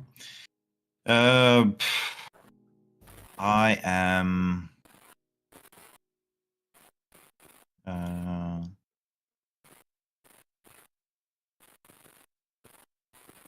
I'm going to turn around to the other side of Bone. I'm going to see that he's hurt. So I'm going to place my hands on his shoulder, and I'm going to cast Cure Wounds, second level,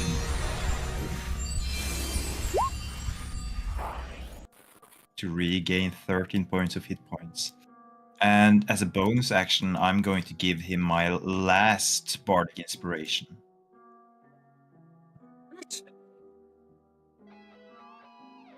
And I'm going to say,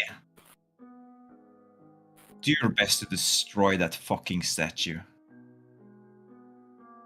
Okay, master. Okay. Well, and you stay there, Vander?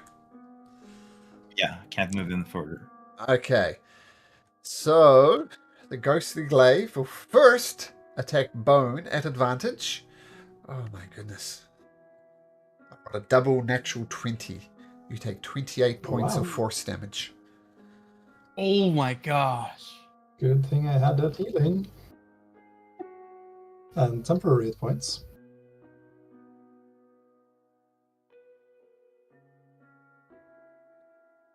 Oops, that's the wrong place. You're still standing? Yeah, 3 hit points. Oh my god. Nice. And then, in the same arc, it's going to swing for Vander. As the glaive rolls a 23. Yeah, it has reach. Yeah, that hits. 17 points of force damage. And make a ouch. Constitution saving throw. Let's hope for the best. Yeah. Okay, so you maintain concentration on the spell as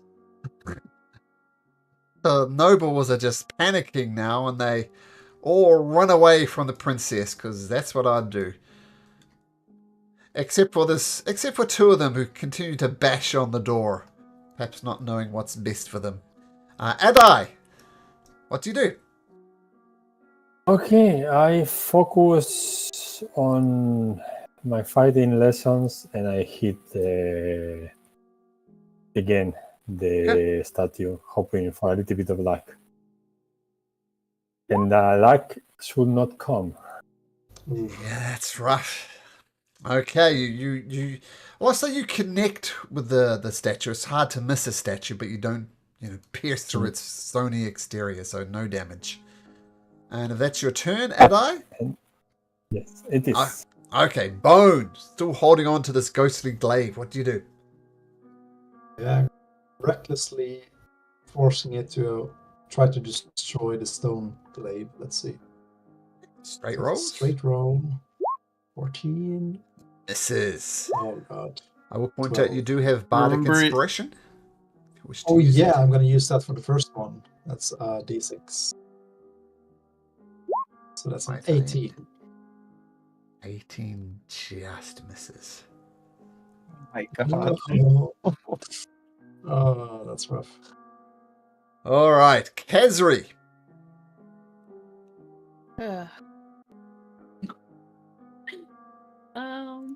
It's just like there's no that she's hitting this, but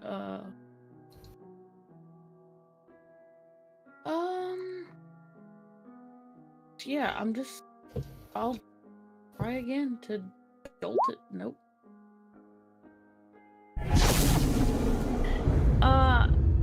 Yeah, she's useless in this type of situation, so that's all she's got. I Okay, love so- the average rolls that we're currently having with the plus Yeah, sevens we're in doing everything. Guys are rolling really bad. This one I need to attacks. change my dice. The space copy are not working. This knight continues to attack his sword, thinking maybe he can do it, but he doesn't.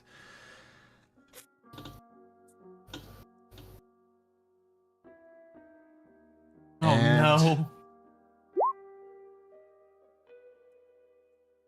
the knights take her words literally because they really don't want to kill these people, and they throw them aside, out of the way.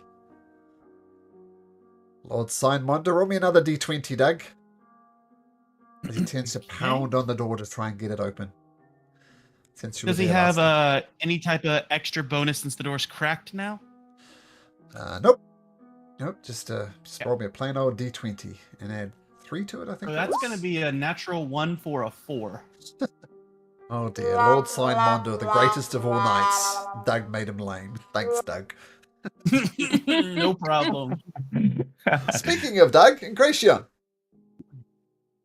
Okay, now that we can maybe do stuff, I'll take an aim for the stone glaive. We'll steady aim and throw a card at it, and I'm going to do my special, burn a special card thing, so we'll see what happens here.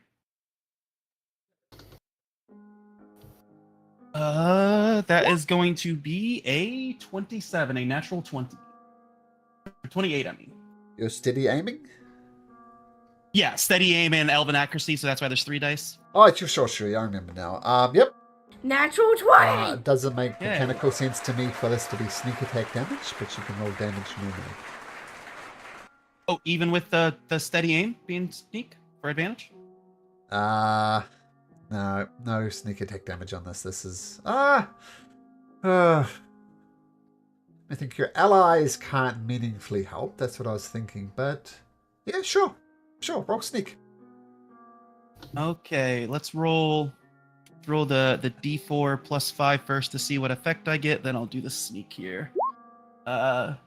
So plus 5 to that, that's 7, and a 2 gives me shackle.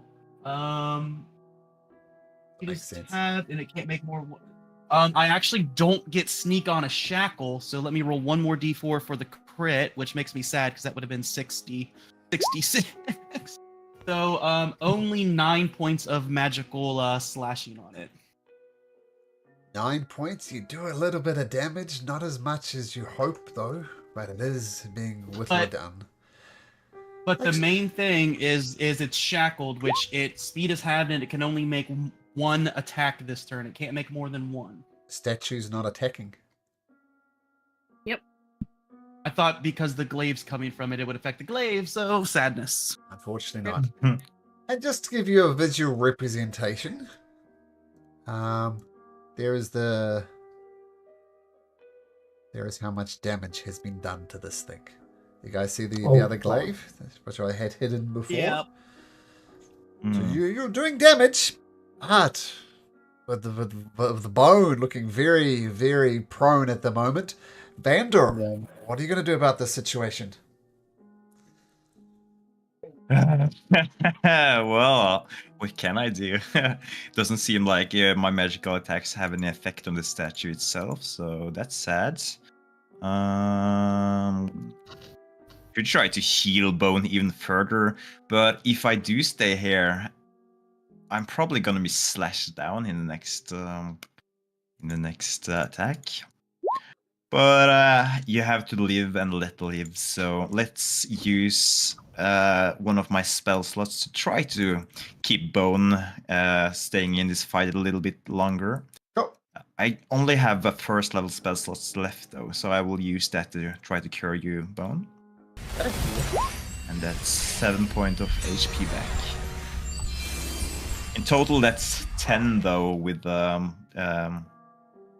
temporary hit points you already have, I guess. Yeah. Ooh, nice. And you stay there, Vander? I assume that if I move away, I will take opportunity attack because I'm within the reach. Certainly try. I do not want to try because I don't. Okay, so staying right there, keeping Bone in the fight as the ghostly glaive takes another swing at Bone at advantage. Rolling at 27. Hits you once again for 17 force damage. Ouch, I'm down. That's too much. Bone rage fades. Bardic Inspiration is still there for you could use that for death saving throws if you want. Oh, I used it for the attack. Oh, you did too. That's right. Bone collapses in a heap as his glaive just absolutely munts him. Ugh. The people are just running around screaming, panicking, not knowing what to do. What does Adai do? Oh, sorry. There's also a second attack on Vander from the glaive. Swings at Vander. Oh my goodness.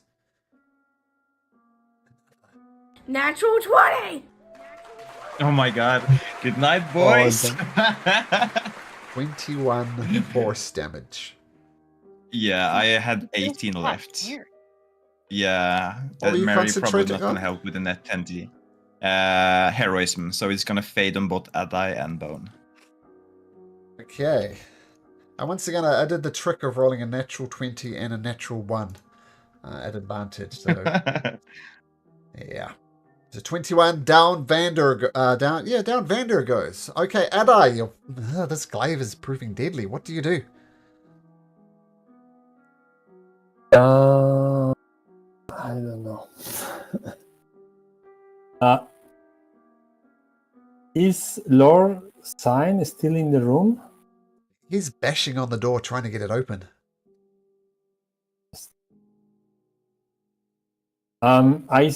Try to shout him, the door won't open unless we destroy this statue. Come here with your people. Hoping that we will get some help. And then I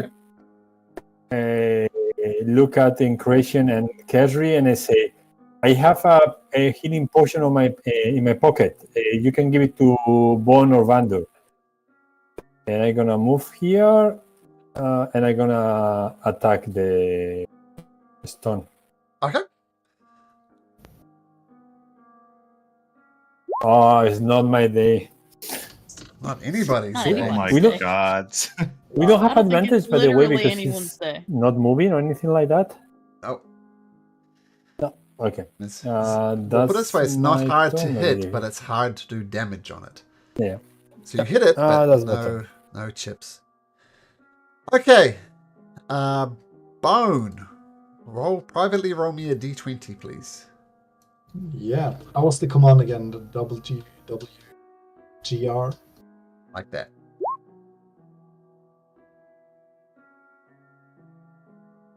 Okay, take note of that. Yeah. And as you're wondering what to do, you hear the voice of Princess Athena. And she starts waddling.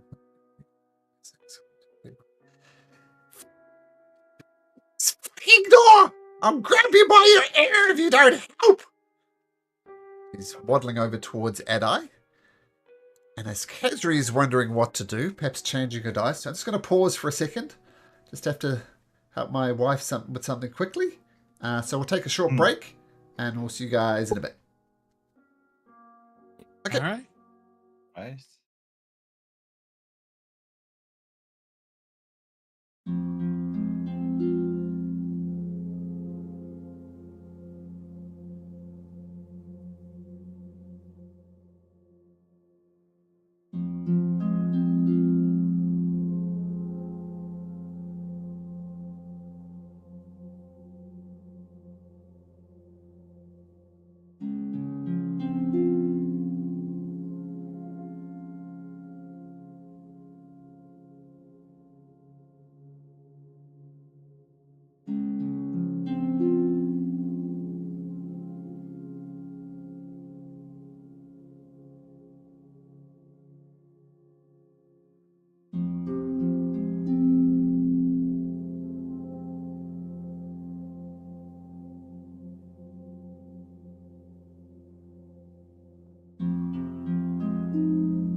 get back into it.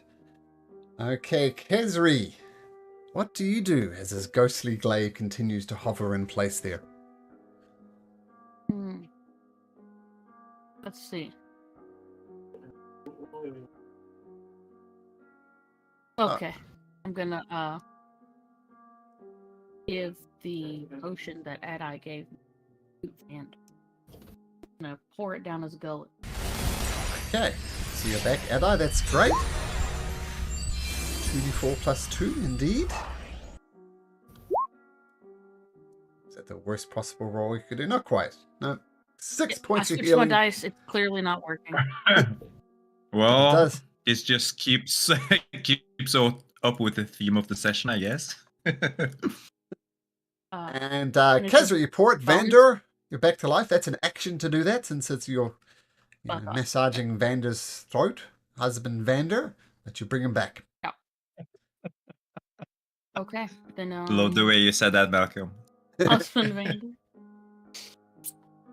In name only, it'll be fine. Neither one of us will find anyone else to fall in love with and make this a horribly inconvenient thing. That'll be it. Okay, Made a deal great. with Freya. Knights of the Crown, this one continues to attack the sword pointlessly. These ones, well, two of them, one of them moves in to protect Queen Lo. Actually, one of them dashes back. Princess! It's too dangerous! Don't fucking tell me what to do! And the other one is going to help Lord Monder open the door. So once again, Doug, roll a d20 at advantage. And I'll just confirm Lord Monder's stats. And +3, let's see here. Yeah, +3. 15 was the highest, so an 18. Nope. Pushes and pushes, it's just not budging. And Cracion, though, what can you do? Oh, something dumb.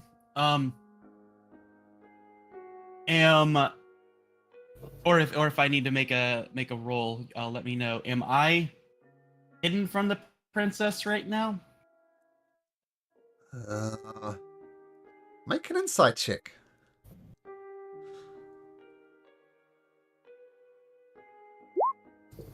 You Dirty kind 20? of glance behind the statue that you're hiding behind, and you see Princess Athena, and she's ignoring you and making an absolute beeline for Adai. Perfect. We'll see how bad of a choice this is. Steady aim. I'm throwing a card at her. Oh my god. Because if I mean, recall if I'm wrong, I believe the sword of the statue said, "Your bloodline shall pay." Yep. Yep. Okay. So I'm thinking if the bloodline is dead, then we're safe. It'll quell the rage. So yeah, steady aim, throwing a card at her. As a You don't vendor, have- you don't have line of sight on her. You can't do steady aim, but if you move here, you can. I thought I could peek around the corner when I peeked and she'd have some cover. Well, if you're peeking, you're moving. But regardless, Oh, okay. 22 was your Alright. first roll anyway, so however you want to look at it. But it's not at advantage. Not an advantage, but because of the guards right now are allies, would I get sneak because the guard is next to her? Because I wouldn't be an enemy until this hits her. So right now the guard's an ally. So would that count for sneak? Nope. No. Okay. Let's make it a special card then. My last charge of my special card. So let's see here. It's copied. Nope, that was the shackle. Guys, where's my special cards? Here they are. I'm going to ask you this one time, Incration. You are attacking a royal here, someone who's due to be queen. There are several guards in here, all loyal to her. Do you sure you want to do this? Okay, roll damage. It's dumb, but it said the bloodline must play. Hey, roll damage. All right. So with my special cards, it gives me a way to get sneak if it hits, as long as it's not a 2. And this is the last charge. So let's see here.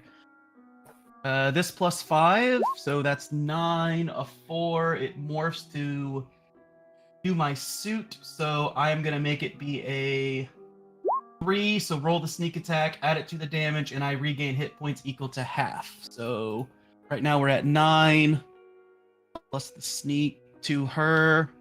She takes another 13, and I get 6 healing. Okay. He took 22 points of damage. Magical slashing.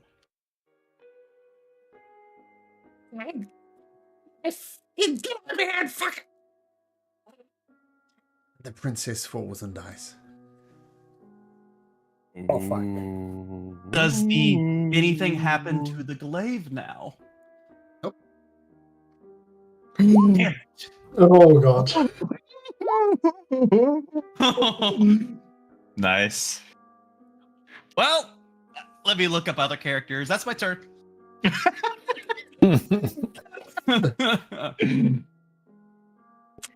Vander. Holy shit. Okay. Yeah. I will get up on my feet. I will frantically look around. Not really understanding what's happening, but I will see this big glowing sword, knowing that it hurts. But I will also see bone on the floor. And I will reach down to him. I will heal him with one of my second last spell slot. Okay. Try to get him back up on his feet. 10 points of hit points. Yes, thank you. Okay. Needs to say you lost your grip on the sword. How does Bone react as he comes back? What does he do? Groans as he's lying on the floor in a puddle of light blue blood. Where?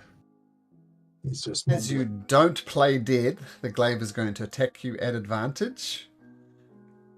And I'm going to actually try to move away this turn because I'm going to be hit regardless.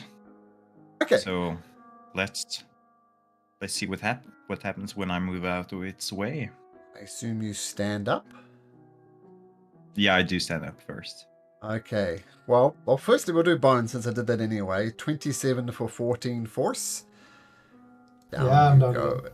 Down you go again. And as you move away from it, it tries to swing at you. Rolls a 13. So you dodge out the way. I am alive!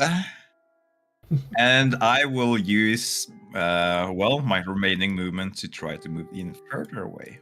Your Here we are. The glaive takes a step to the south, and it swings at Adai first, rolling a 27.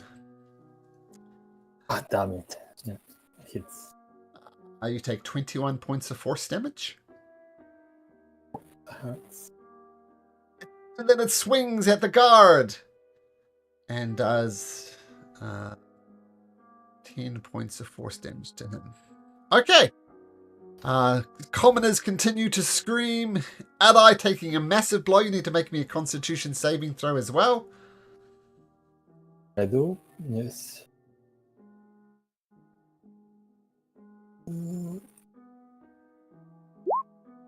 You're fine.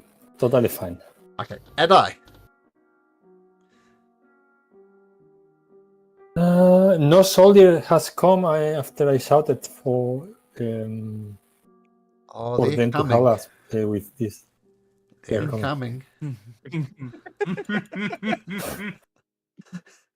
But not for the right reasons. No, it's fine. I'm about to make sure they know it ain't me.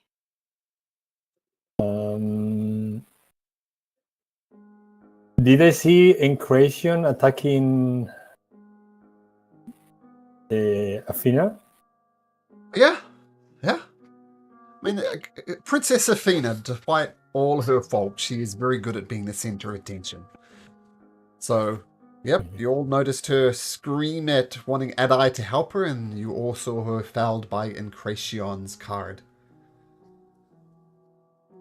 I hope that the other thing that the incursion just got mad from the sun or something like that, and I continue shouting, "We need to destroy the short!"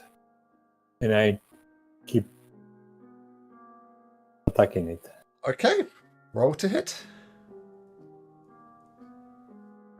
Oh, I'm gonna cry. You guys Oh, just man. can't roll I have above a plus five. 7. I have a plus 7. Oh man. And I didn't roll anything over 5. Yeah, well, that's not a natural one. You get the trombone anyway because that's kind of a net effect. Because of yeah. Okay. Bone! Death saving throw. Yeah. Do you remember the command? Okay, Yes. take note of that. So you see Princess Athena lying. How did the card hit her, Incration?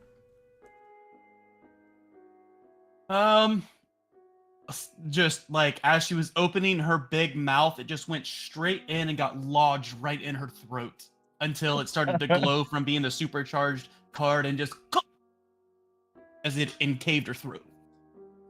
Nasty. Nice.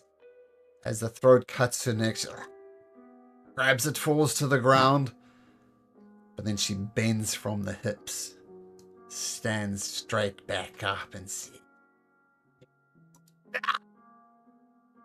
starts crawling over on all fours towards you, Incration. What That's the right. hell? Shit. Hmm.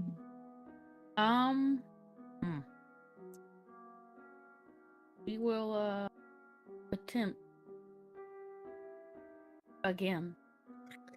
Dude, At least maybe, roll at least a 5. I have to roll at least a 5? I'm saying everybody's rolled like 5, so please roll something higher than a 5 got on it. the dice. I don't think I will. But yeah, I'll try to I'll use yet another sorcery point. Why not? And again, try to hit the sword. You hit the sword. The iron sword, not the dual sword. Yes, sir. You're hitting the stone sword? Yeah? Yes.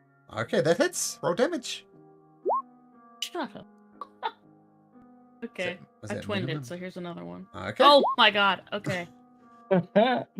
So Yeah. the jolt does hit and does some damage, but not as much as you'd hoped. But the thing is slowly starting to crumble.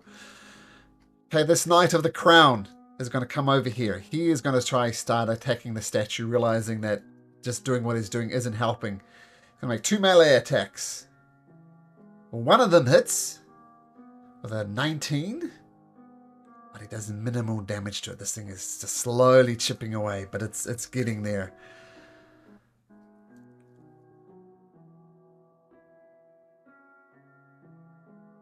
Roll a d6. 1 to 3, Lord Mondo tries the door.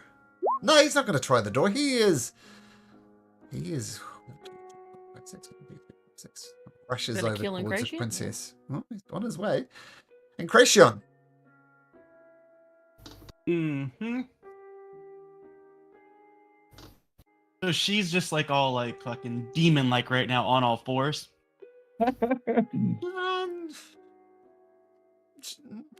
No, she's not moving unnaturally, but she is crawling over towards you, perhaps too enraged to stand up. But she doesn't appear to be demonic or anything like that. Oh, but she is prone? Yeah, she's crawling on the ground towards you, yeah. Oh my god, this is so dumb. Remember me. I'm going in her face because I have to until I get another feat for my dagger to work, I gotta be in melee. So let's see if we can banish this bitch to hell. Okay, so you're using your deadly card Yeah, I'm thing. gonna put the card between my fingers like Wolverine and slice across her face. Okay. Roll at advantage. So let's see here. Yup. Dirty 19 for a 27. That hits. Come on, give me some sixes. 20 points of damage. She falls to the ground, seemingly dead. You notice And demons from hell do not come to claim her. Why would that be? Or, Kracian, is that your turn? I do have a question though. So the demons didn't claim her soul, but because the creature technically died, do I get the aid benefit right now? What's the aid benefit? Save me It more. just says when killing a creature with an intelligence score of 6 or more with this weapon, the wielder gains the benefit of the aid spell for 1 hour, and I believe it's temporary HP, like 5. Sure, you can have the aid spell for an hour. Let me just double check it here. Loading. Oh, my maximum hit points go up by 5. Yeah. Oh, even better. Okay. That'll help. And then I will. I was just an action then, and there was no steady aim because she was prone. So let's use. Let's see. I used 10, so I got 25 left here, and then I'll bonus action dash back behind the statue just to get some distance. Interesting. Vander. Let me get this straight, Malcolm. When I used my magic missile earlier, and I tried to hit the stone statue, it didn't do any point of damage. The stone statue has a damage threshold of 5. I'll give you that. So when your magic missile did maximum I damage of understand. 5, 0 damage. I understand. Well, I see. Well, if that's the case, I guess I will have to. Well, I could try to heal Bone, but he's so close to this goddamn sword. And it's okay. I do not want to be as close to that goddamn sword. So I will take a step back and I will reach towards the statue and I will try to damage it with my cantrip then. Try to chill touch Sure. it. See if I can do more than 5 points of damage. Here's the hoping that I even hit though. I do hit. You do hit. Roll damage. I do 5 points of damage. My God. Let me just confirm this. I'll make a roll in D20. What's 5 minus 5? Ooh, 0. Unfortunate. Nice. Ghostly Should I have blade. gotten one more with a crit? So close to a crit. Now you stay where you are? No, I will move further away. I'm scared. And the ghostly glaive with his murderer, Kinslayer, and the glaive will first attack Adai, and then the soldier Adai 16. That might miss. Does miss. He missed. But the soldier does cut across the soldier, and the soldier takes 17 points of force damage. But he's staying in there. Okay, commoners. Man, this is bad for everybody. They run away. Adai, you're up.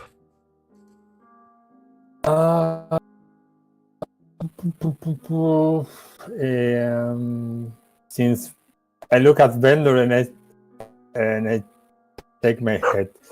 Damn it, Vendor! We need your help here. Damn it! I guess I get an attack of opportunity. I would imagine. Not yet. Still within its range, so no. Okay, I'm gonna use one charge or whatever it's called from the healer's kit. Ooh, nice. Okay. Good. And I stabilize Bone, so at least he doesn't die. Thank you. And I'm going to come back because I don't want if I get attacked that he attacks Bone. And I believe that's my turn. Bone, you're stable, and just so you know, Bone failed a death saving throw and made a death saving throw. So it wasn't quite on death's door, but a natural 1 would have killed him. Bone, publicly roll a d20, just for laughs. Let's see. I don't know how dice doesn't work, but let's see if a 1 comes up. No. Okay, there we go. It's okay. Princess Athena. bends from the hip, stands up Oh my once gosh. again. God. 1, 2, 3, 4, 5, 6. Fucking he's over here! Get up! Can she get that far with half movement when she stood up? Sure, she gets like about there also. You're right, she needed some movement to stand up. Okay, Kezri.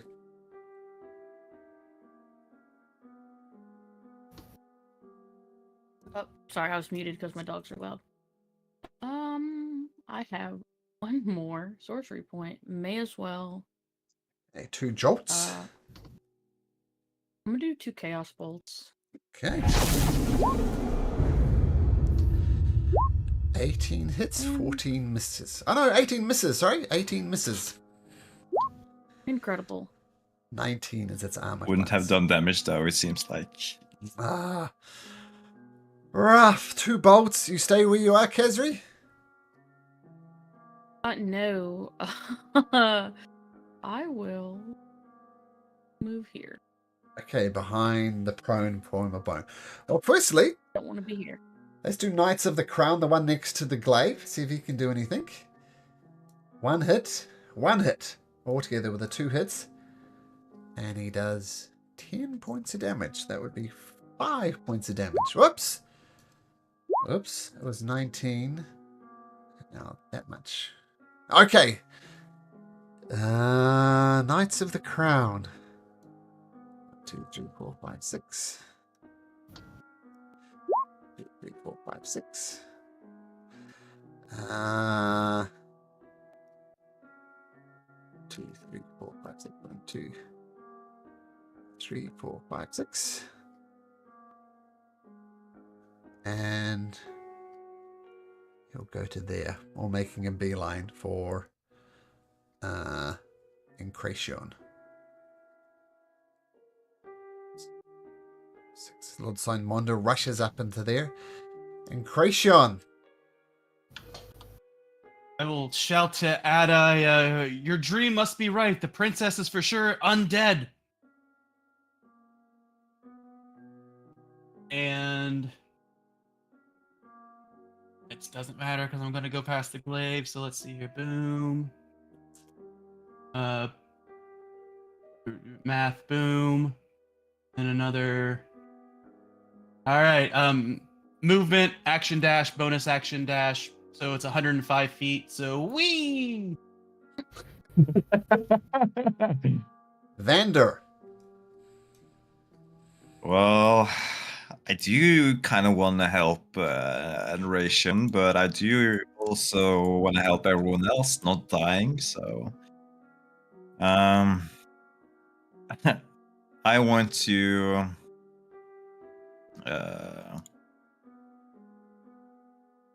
think I will... Will I? I will... yeah, I'm going to go closer, I guess. Yeah. Okay. I'll go here. And I will try once again to shoot for the statue with the chill touch. Nope. Doesn't connect with it. And the ghostly glaive. Feel free to move if you like. Was that Vander? The ghostly glaive is going to take a swing at Adai and the knight. First Adai, then the knight. Oh, natural 1 for you, Adai. But the knight, almost falls, taking 13 points of... No, 11 points. So Adai, you're managing to dodge it. But the knight is taking it. If your bone really left himself open with going recklessly, which is why he got taken down. Yes, so much screaming going on here. The murderer chants continue to echo around the chamber. and Cracion running for his life. What does Adai do? I shout to Lord Sign and I said, Lord Sign, I don't know if that elf is dominated or why the princess keeps dying and resuscitating, but damn, we have to destroy this sword. Please help us. All right, You and have I'm my gonna axe. swing. You have my axe. Does he have an axe? Well, I hope he Stereotype. has. Oh, he has a And I'm maul. gonna swing for You have God's. my maul. Okay. Adine. Even better. Yeah, finally. Yay, you do Twen- hit.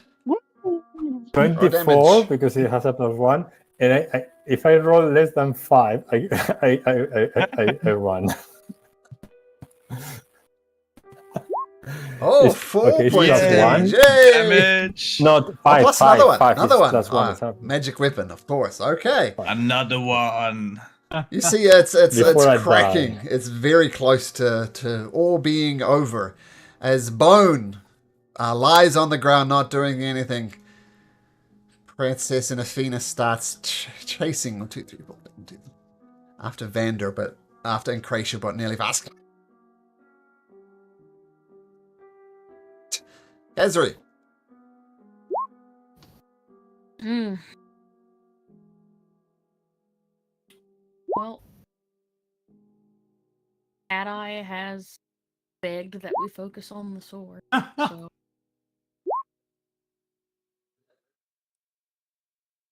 I'm out of force frequency, but I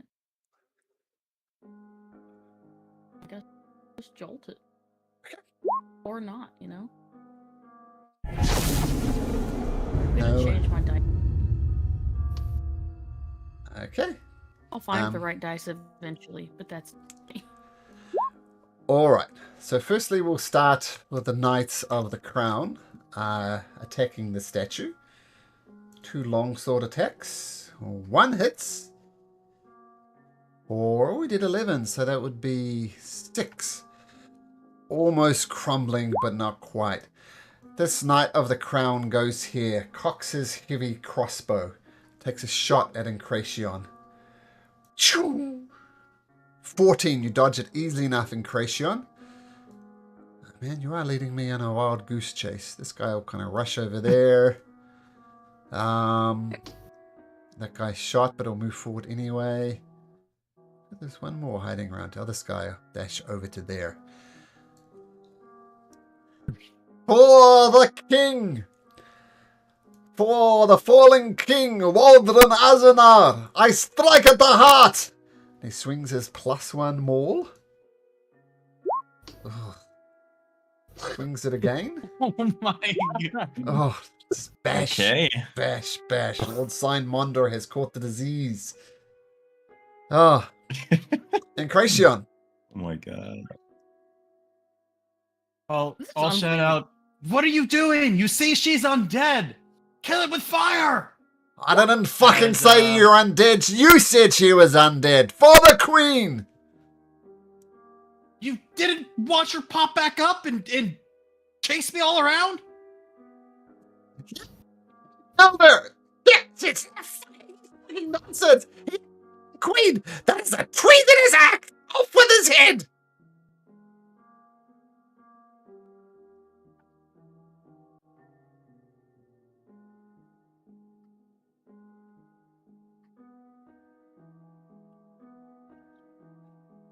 See if I can prove to them that she's undead then. How far away is she? Oh, you bitch. Okay. Well, no steady aim, so we will just get in her face and slash. No advantage. So let's see here. 23 23? hits. Yeah, she's just wearing like robes, so no really armored. See here. Ignore the sneak then. So 8. 8 magical slashing. Down she goes. And watch her pop back up now. See with your own eyes what evil she is. I'm gonna stay right there and prove my point. So Okay. yeah, I'm staying. All right. You know you've committed regicide 3 times now.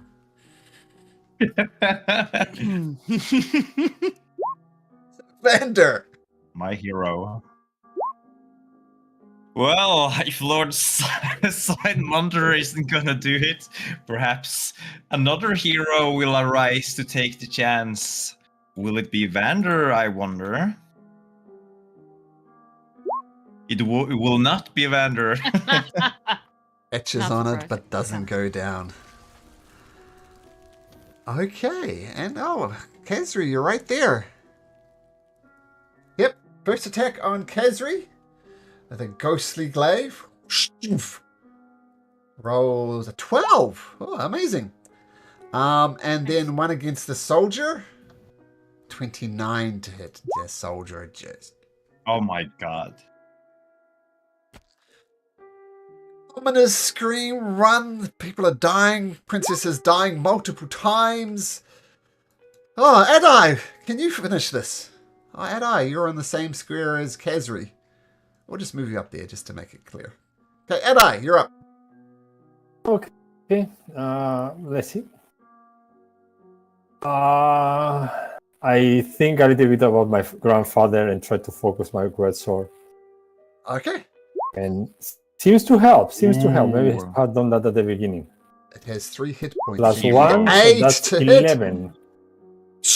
The statue, the ghostly glaive, boop, vanishes as the link between them is left, and the ghostly glaive goes. Things are okay for now, but we still have an enemy, kind of. This guy over here. So we're going to maintain initiative order. Bone, you're going to not know what's going on for numerous reasons. Once again, bends from the hips. Stands Hey, up. look, she's undead. She's evil. Motherfucker. And she's going to claw at your face.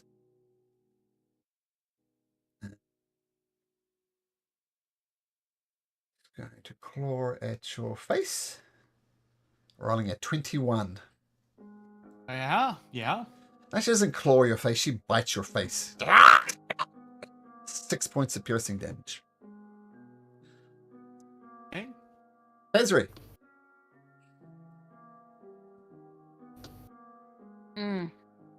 Yeah, I mean, she's just not going to give up. We've got to get this thing broken. It is broke. It's gone. Oh, it is gone? Yep. My bad. Dylan's having a bad day. Sorry about that. So make it clear, it's broken. Okay. In that case, Oh, and the doors swing open.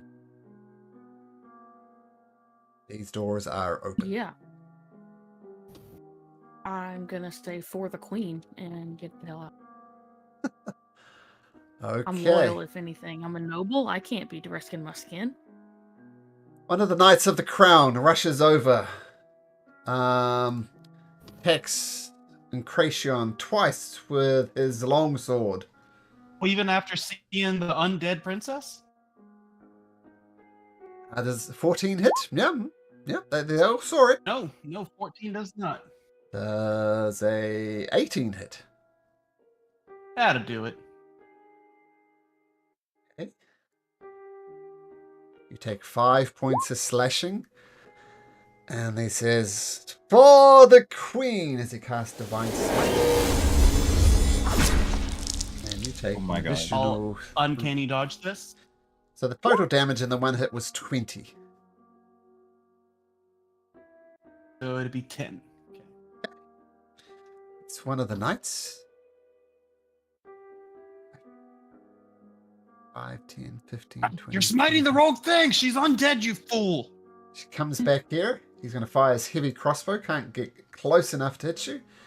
And the heavy crossbow misses with a 15. A 15 misses, or does it hit?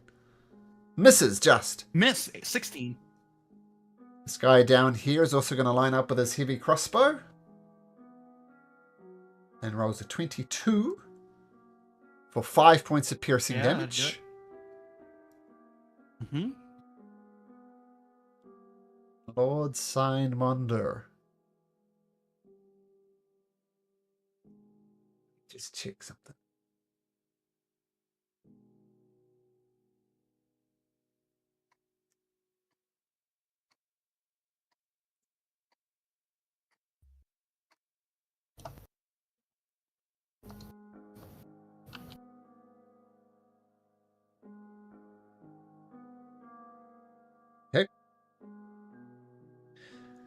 You see Lord Signmonder cast a spell. You do not know what it is, but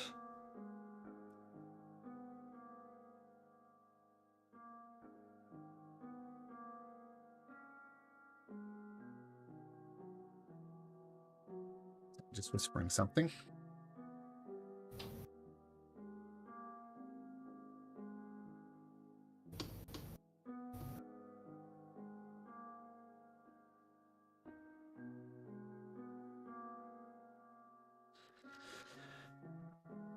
Okay. Signmonder rushes up after casting the spell, rushing up next to Encration, but since he did something, he can't actually attack. Encration, what do you do? I heed what I was just told.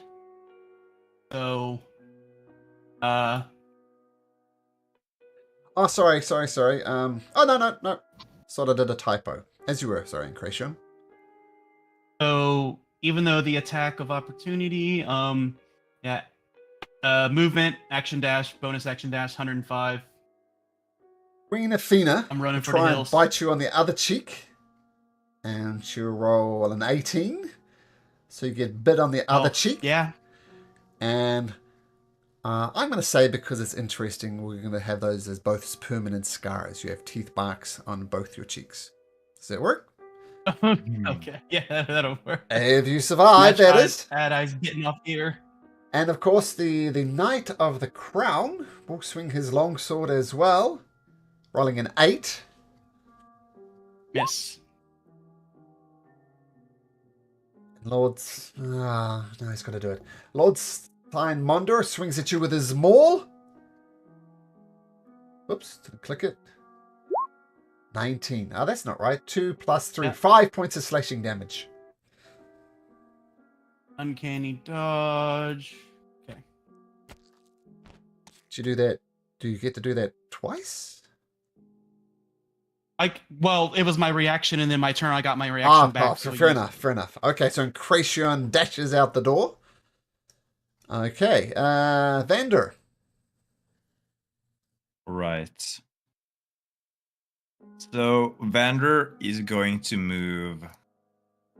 He's going to move down here. And in the midst of everything, he's going to try to stealthily cast Minor Illusion on this statue. And he's going to try to make some sort of decoy to take some of the attention away from Enration and over to this statue. And Sorry, which statue? He's going to create this one. Okay, cool. As close to the guards as possible. Maybe they will look away for perhaps a little bit to try to figure out what's going on. And he's going to try to replicate the sounds he heard in this one to try to create some sort of decoy so Enration could hopefully try to get some sort of leverage from these people. Okay, so what we're going to do, your minor illusion works, and Signmonder and everybody starts attacking it. Princess Athena, you have seen her angry before. You, as a reflex, reach up to part of your missing ear, Adai, knowing what a nasty person she was, and you watch Encration run away, blood streaking down both cheeks. But for now, you are safe, as Encration flees into the city with a literal manhunt coming after him. Do we have? While we are attacking the statue, do I have a chance to talk with Lord Sign? Well, put it this way. The remaining Knights of the Crown escort the Queen and the Princess both back to the Royal Palace under safety. Lord Signmonder says, fuck. Alright. Lord Adai, Bone, Vander and Khazri. Come meet me at my estate. We have much to talk about. Indeed, this is crazy. This is crazy. Alright. And as I said, I need to end a little bit early, so this will be a good place to end. And Yeah. in case you wanted to know, the Ghostly Glaive was immune to all damage except Radiant. And I checked all your stat sheets beforehand, and not one of you can do Radiant damage. So I knew whatever attack you did wouldn't have worked.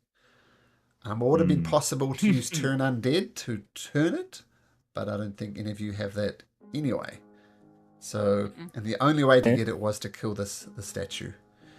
And it was an AC 25 athletics to open the door, so Lord Signmonda literally couldn't do it. Could Bone have done that? Make an athletics 25? Yeah, Yeah, he easy. did 29, right? Yeah, I have a +10 to my athletics. So Yeah, just need yeah. a 15 then. So it could have happened, and yeah, interesting. And the crazy thing that happened, I thought would happen this section, but this isn't the crazy thing. This isn't the crazy This thing. is at The all. the- princess coming back to life 3 times wasn't the crazy thing. Kracian suspects she's Just a undead.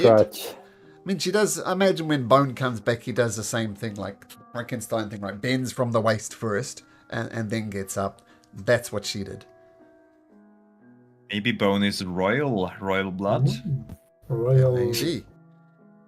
All right, we'll see you guys next week, and yeah, maybe the crazy thing will happen next week.